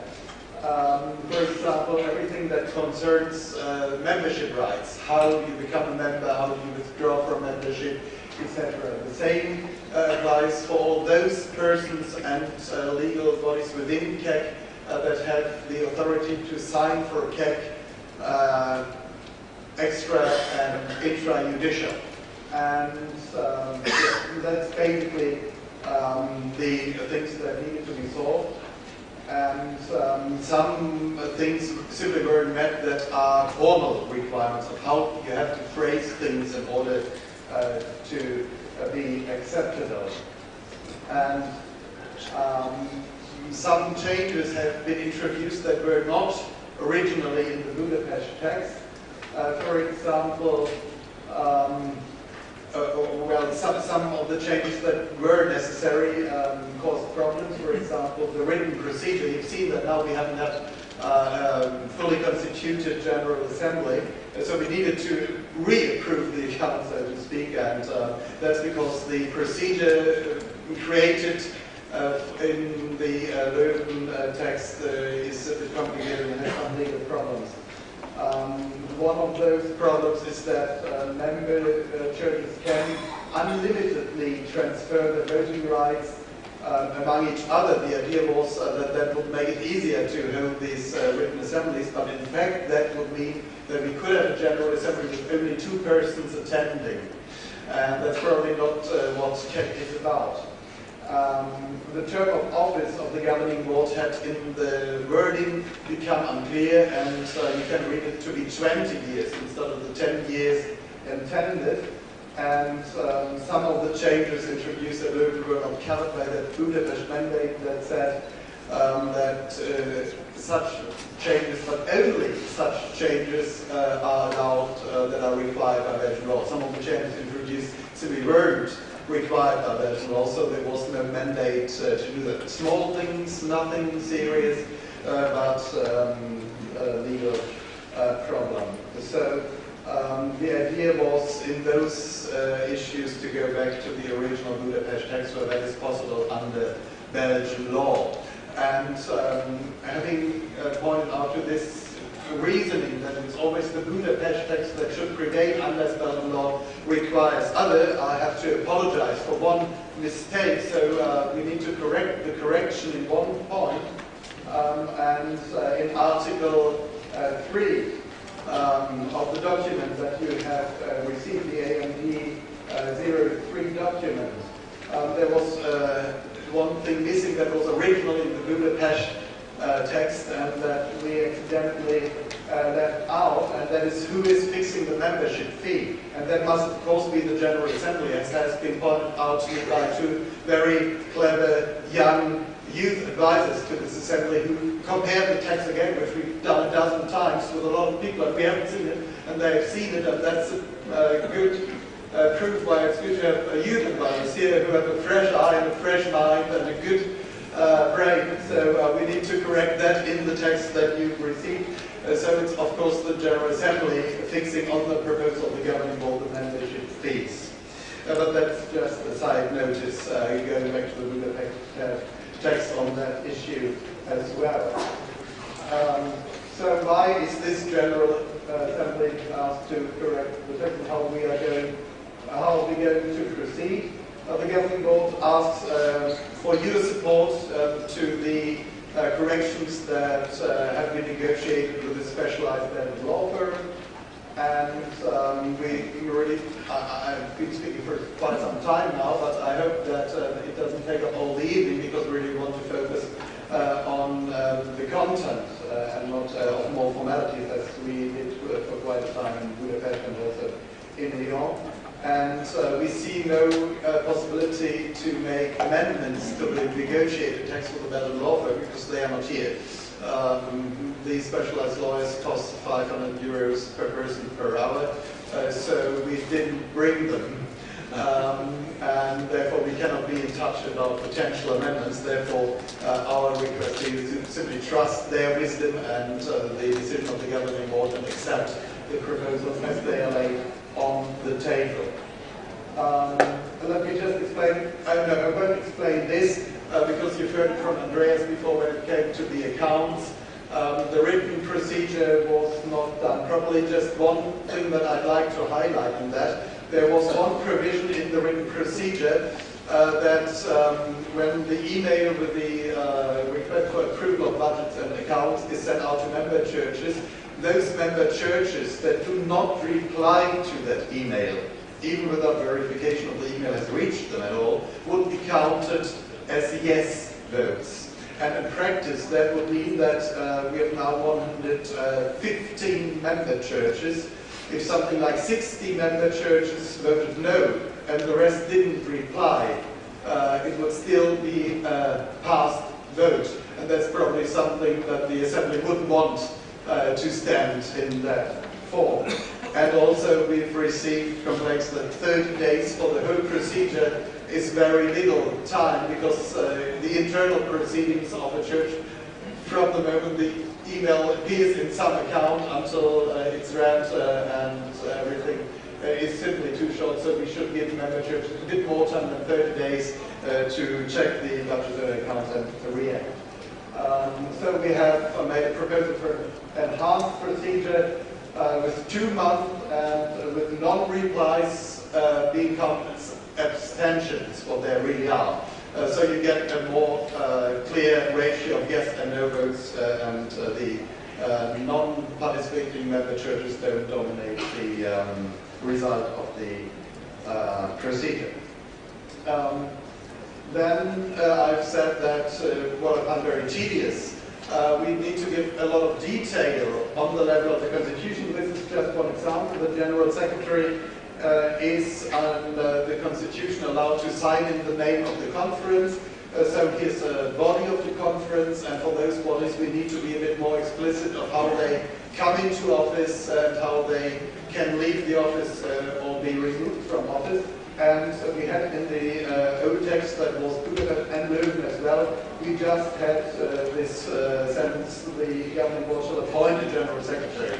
And the lawyer said that's not enough, you have to give details how the appointment procedure works, if that person is allowed to step down, how he can step down, if he can be dismissed, how he can be dismissed. So all that needs to go with the Constitution. It makes the text very long, but it's technical detail that would otherwise have gone in bylaws anyway. So it's only there now on the constitutional level. This is what I've said about the term of office of the governing board. When you read the Leuven text, that members of the governing board shall be appointed for a maximum of 10 years and shall not serve on the governing board for more than 2 terms. That can be read as 20 years, but what was meant that 2 terms shouldn't together exceed 10 years. So we clarified that on the right side. And then we had some points that were changed from the Budapest text in Leuven without being a good mandate that it needs to be done under Belgian law. One example is from the preamble. There was this theological sentence in the preamble. I'm coming to the end. That the gospel as witnessed in the Holy Scripture and transmitted in and through the church, meaning of course the church universal, by the power of the Holy Spirit. And at the Leuven Assembly, the Notaire Public present there said we need to have consistent use of language. Church should always be replaced by member churches of the conference. But in this case, it's a theological statement, not a legal provision on member churches. So we should revert to the theological sentence that the Holy Spirit is transmitted through the church, not the member churches in the legal sense. The same here, this is a political statement. We've heard many times at this assembly, and we'll hear it more often, that CEC is about Europe. It's about Europe, not about the European Union only, because we have member churches, this member church here in Serbia, our hosts, that are not members of the European Union. And here an order of words has been reversed. So from a dialogue with international organizations, in particular the European Union, the Council of Europe and others, has become a dialogue with the European Union and with other international organizations, putting the European Union into the center. And so the Budapest text, I think, reflected better what CEC is about, Europe, and not just a part of Europe. So we should also, in this place, revert to the original and not to the text that was changed here without legal need. And here I rest my case. Thank you very much.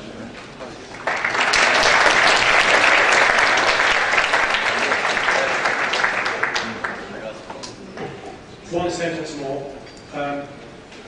I and the governing board, once we received the very expert and quite expensive legal advice from the appropriate Belgian legal firm, felt our duty of governance, we had to present changes to you. You can say no to them, in which case the next governing board will have exactly the same problem. Just over to you, Assembly. Thank you very much to the President and the legal advisors for this. I will remind you, before we open the floor for questions and so on, The legal advisors will be available for you to clarify issues if you need detailed clarifications. All the way till tomorrow evening when we have the second reading. And we do believe there will be also ample space for further clarifications in the beginning of that session tomorrow. But now we would like to open the floor to the Assembly to ask any questions you have or other comments. The floor is open. Please go to the microphones.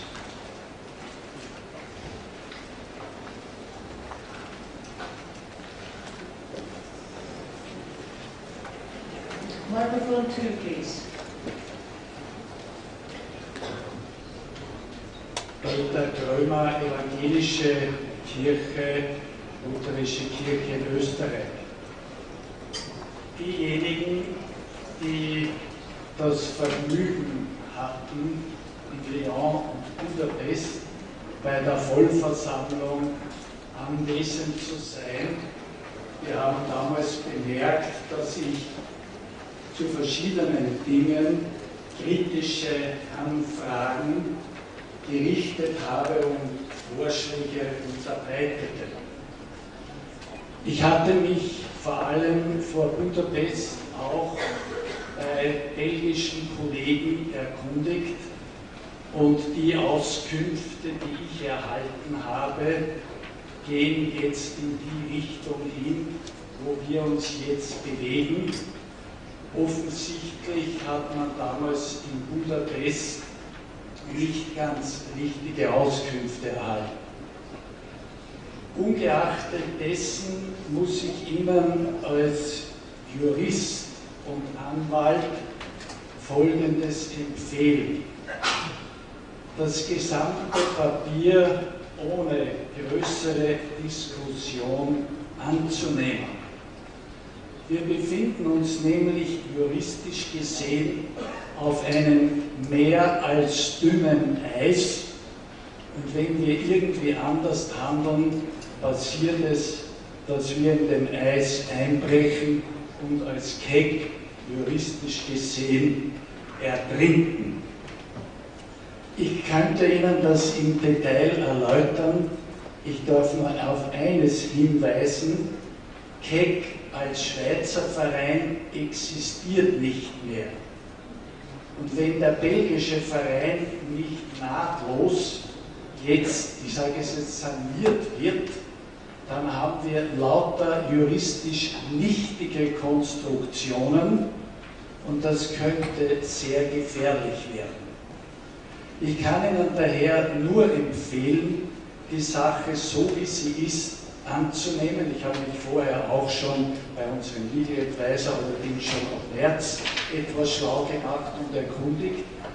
Die Sache ist so zu akzeptieren. Ich bitte daher nicht, irgendwie zu versuchen, da oder dort Änderungen haben zu wollen, weil dann müsste man rückfragen bei den belgischen Kollegen, ob das ausnahmsweise geht oder nicht geht. Das ist viel zu kompliziert, damit wir juristisch als internationale Organisation in Belgien überleben können, ist meine juristische Empfehlung, bitte das anzunehmen. Und ich meine, wir brauchen heute nicht viel diskutieren und meine Empfehlung ist, morgen kurz anzunehmen und die Zeit für andere, wichtigere Dinge zu verwenden. Thank you very much.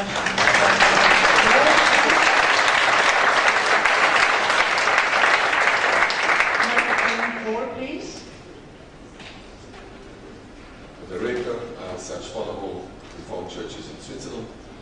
I speak here also in the capacity of former Budapest delegate and also Lyon delegate, which decided to launch a revision working group. So it's a 10-year business which is coming to an end.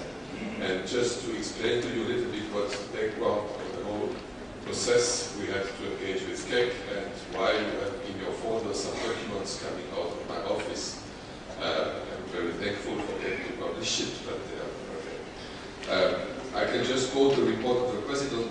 page 5, when he reminds us what the mandate of the revision working group 10 years ago was to make the new text. And the first sentence is we have to achieve, to get to respect the need for concise and easily manageable procedures. So that's the reason why you might understand that we were a little bit surprised about the concisity, or I don't know how to say it in English, I mean the concise aspect of this new document. But joke, it's not a real joke, but I'm just trying to make clear that we have nothing against this new document. We are very thankful for the huge and very hard job that the CEC has to endure in the last year to make this new proposal. Our concern, and that's why we allowed ourselves also to answer to the consultation process of CEC. We are very thankful that you opened this consultation process before. Our concern that is in the letter was mainly on 2 points.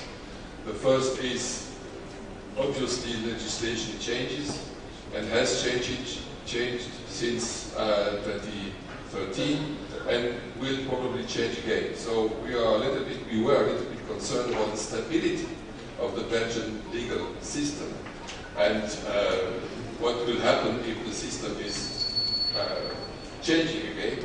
And that is the reason for the second concern, especially the whole issue that at the final stage, the 3 presidents might decide about changes in the constitution. And we would rather think that it is the task and the responsibility of the board as a whole. But we would not oppose, of course, this amendment. Thank you, that was actually very clarifying. We have microphone 1 and microphone 2.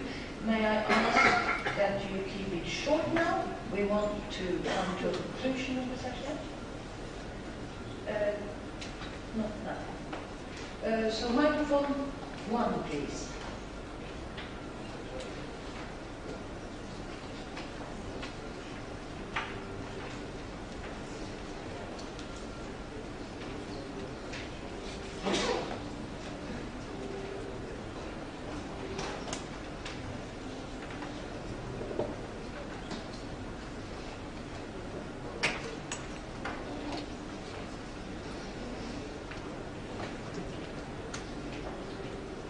Okay, microphone 2 then.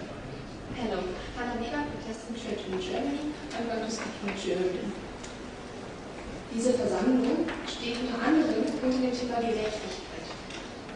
Gerechtigkeit ist bekanntlich mehr als die Übereinstimmung von Recht und Gesetz.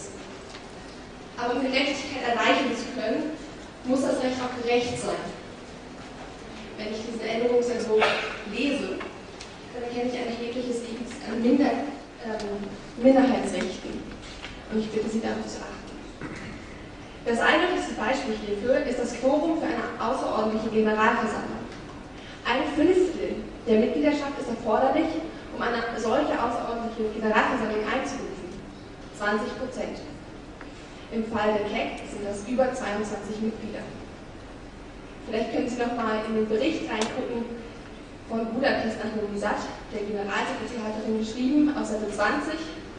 Over 10 reactions from the 130 member churches is considered good. Wenn also 10 Reaktionen bereits ein reges Interesse belegen sollen, erscheint mir ein über doppelt so hohes Quorum ungeeignet zur Sicherung von Minderheitsrechten. Diese völlig überhöhte Anforderung wird umso gravierender, als Verfassungsänderungen künftig nur noch in außerordentlichen Generalversammlungen möglich sein sollen.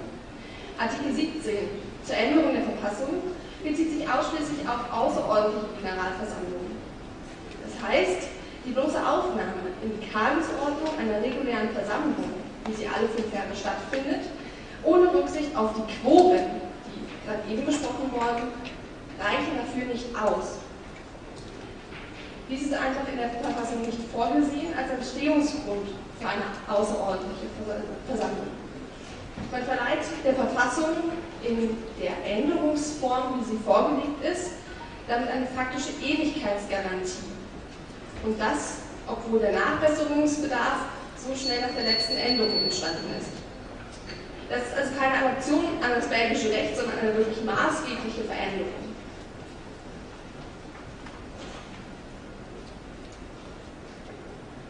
Thank you for that. I think some clarifications are needed here, but we will get back to that. We'll have the next one on microphone 2, please. Thank you, Madam Moderator. Marina Kolovopoulou, Church of Greece. I would like just to be mentioned to the proposed amendment to the preamble of the Constitution, and on that ground specifically to the change of, instead of member churches, to introduce churches, church. I think that it is wiser to stick to the old expression as it was, meaning member churches, and not introduce a theological subject that has not been absolutely clarified. On that ground, I think that the Swiss note is correct and it is supported by the Orthodox approach. Though I think that it is a good chance, given this opportunity, to give more strength to the theological dialogue, as it was with the church-CEC dialogue that actually brings us to the surface this theological note.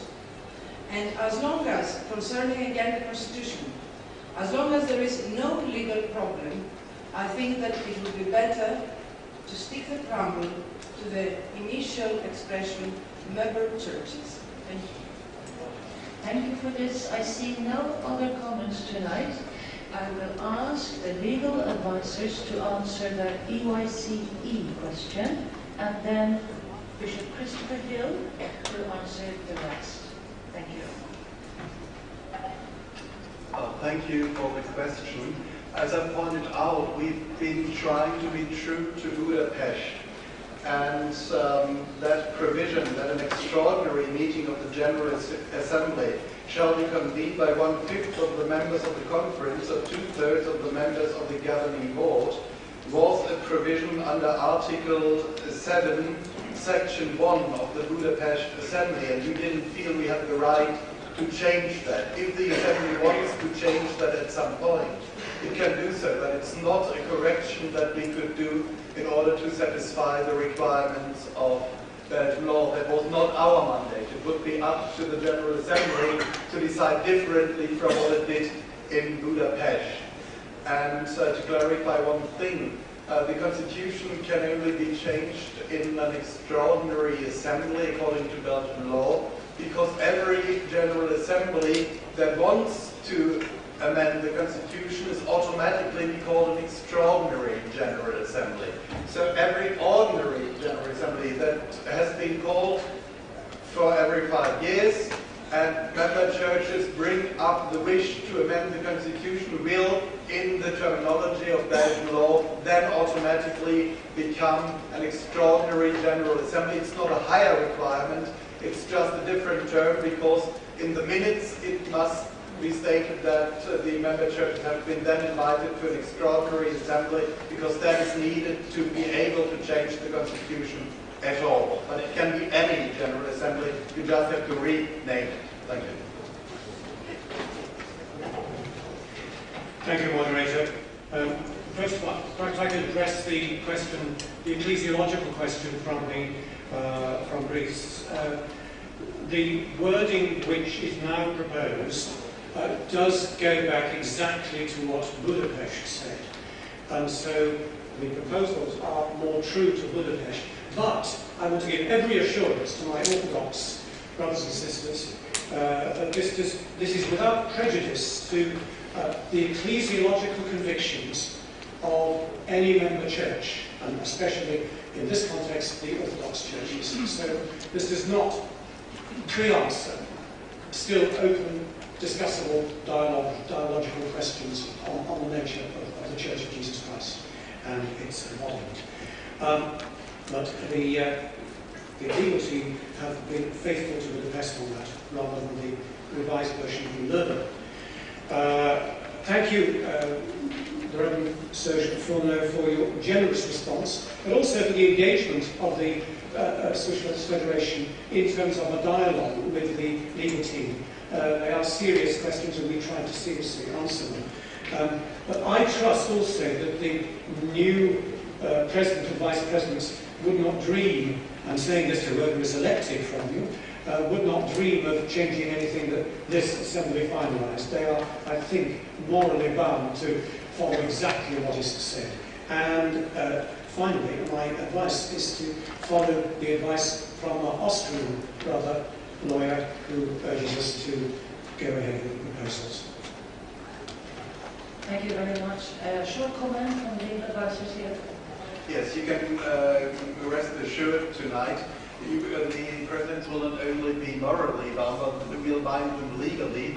We've drafted together with our law firm a proxy form, and that will be a bound proxy. It can the extraordinary assembly of the three presidents in presence of the notary can only confirm what has been done here. They cannot do any changes.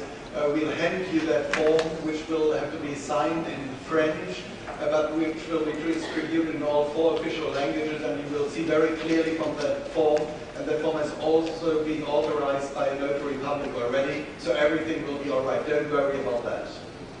Thank you very much. You have now just lived through a proper first reading. But we have one bit to do.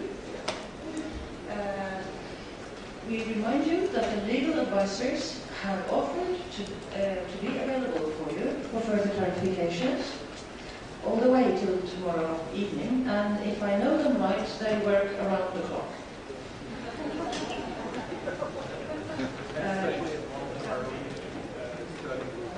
There is a special occasion where, if you're more interested in a general continuation of this, in the Sterling Room, there will be from 1 to 2 p.m. 1 to 2 p.m. in the Sterling Room in Park Hotel. They will have a special session for you. Okay. There is a point of order here. Just because we're concluding today and we'll begin tomorrow with the same conversations, I think it would be much more beneficial if we looked at each question, it was answered, and then there could be a rebuttal or a continuation.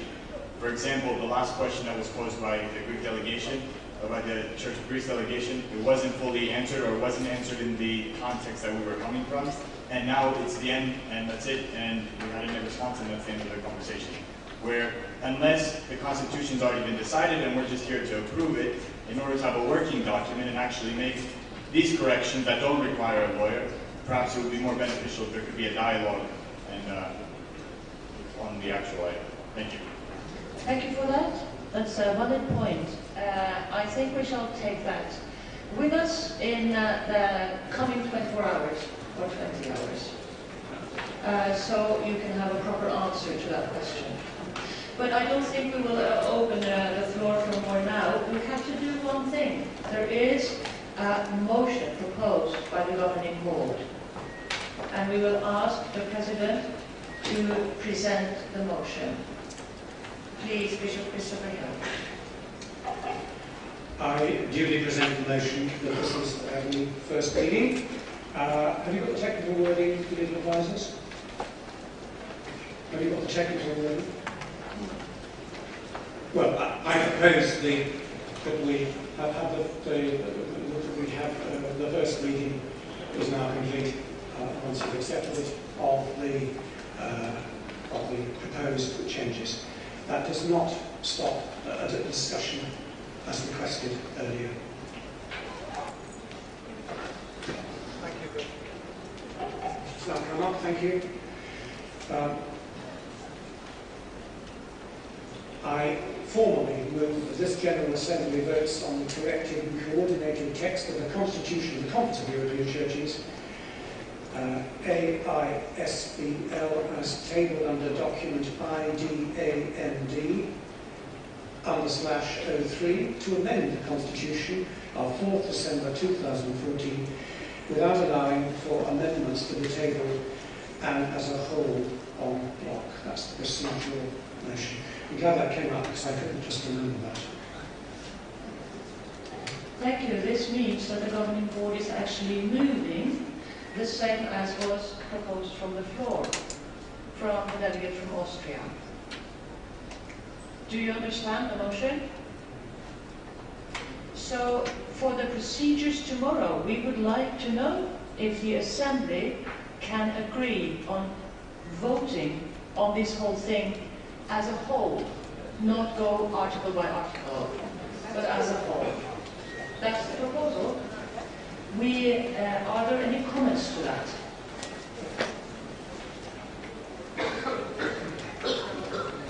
Sorry, just for clarification. Can there be a correction to the whole? Can we say in the first part of the en bloc, in the first amendment, we disagree with this statement, for example? For example, what we call it the preamble. Could that be disagreed with, change the wording, and then approve? Unfortunately not. So what would a debate look like on the topic? If the Assembly would vote for this proposal now, there would be no changes. Either you would have to vote against the whole corrected constitution or reject it tomorrow. One point on this. Yes, illegal, but I think we can be a bit more lenient here because the preamble is not the operational legal part. We are concerned about the legal security of CEC.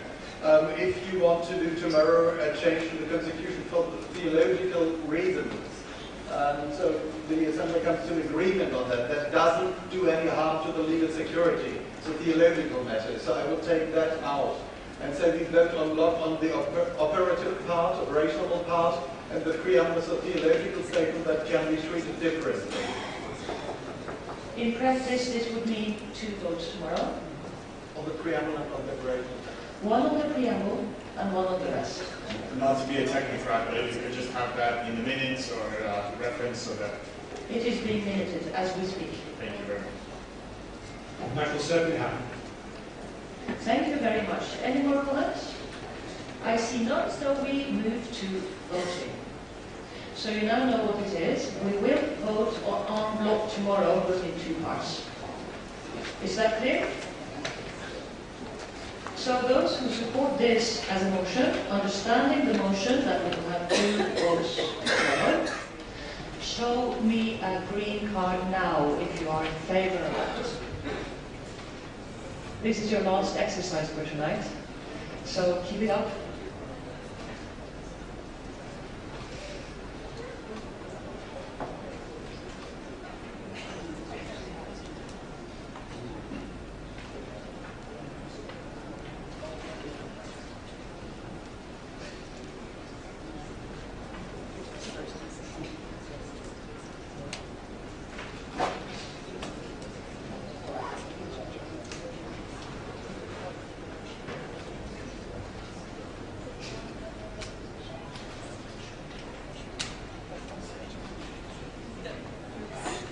Thank you. Those who are against this motion, may you show a red card now. I see no red cards.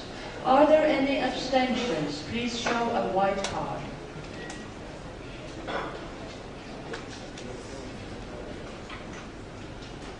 Two white cards. Thank you. We now have simplified the procedures for tomorrow. You just earned yourself a better day tomorrow. So that was well done. We will have end by evening prayer, and then I wish you a very good evening after that. But before we leave, practical announcements. Please, the General Secretary. Announcements to help you spend your evening in a nice way. But first, information on the Sunday worship will be available in the marketplace when you walk out from here. Please take a look before leaving the Master Center, as you do now, after the evening prayer. And then please leave the interpretation equipment in the hall here. You won't need it elsewhere. And then, to those who are members of the committees, The committees will start their work already this evening. In the dining tables of Hotel Park, we have marked specific tables for the committees. So you will start your work by dining together. And our legal advisors will go from table to table to be available for any questions to help the start of the committee work. We have asked the question, the provisional question of some members of the committees, each committee, if they would be available for chairing the committee. But the committee will elect their chairpersons freely. But some people may be available for that already if you discuss together. And after dinner, the committees are asked to continue working, and there are rooms specifically assigned for you this evening. Steering committee meets tomorrow morning, not this evening. Yes, I think that was all the announcements, and now we go to evening prayer.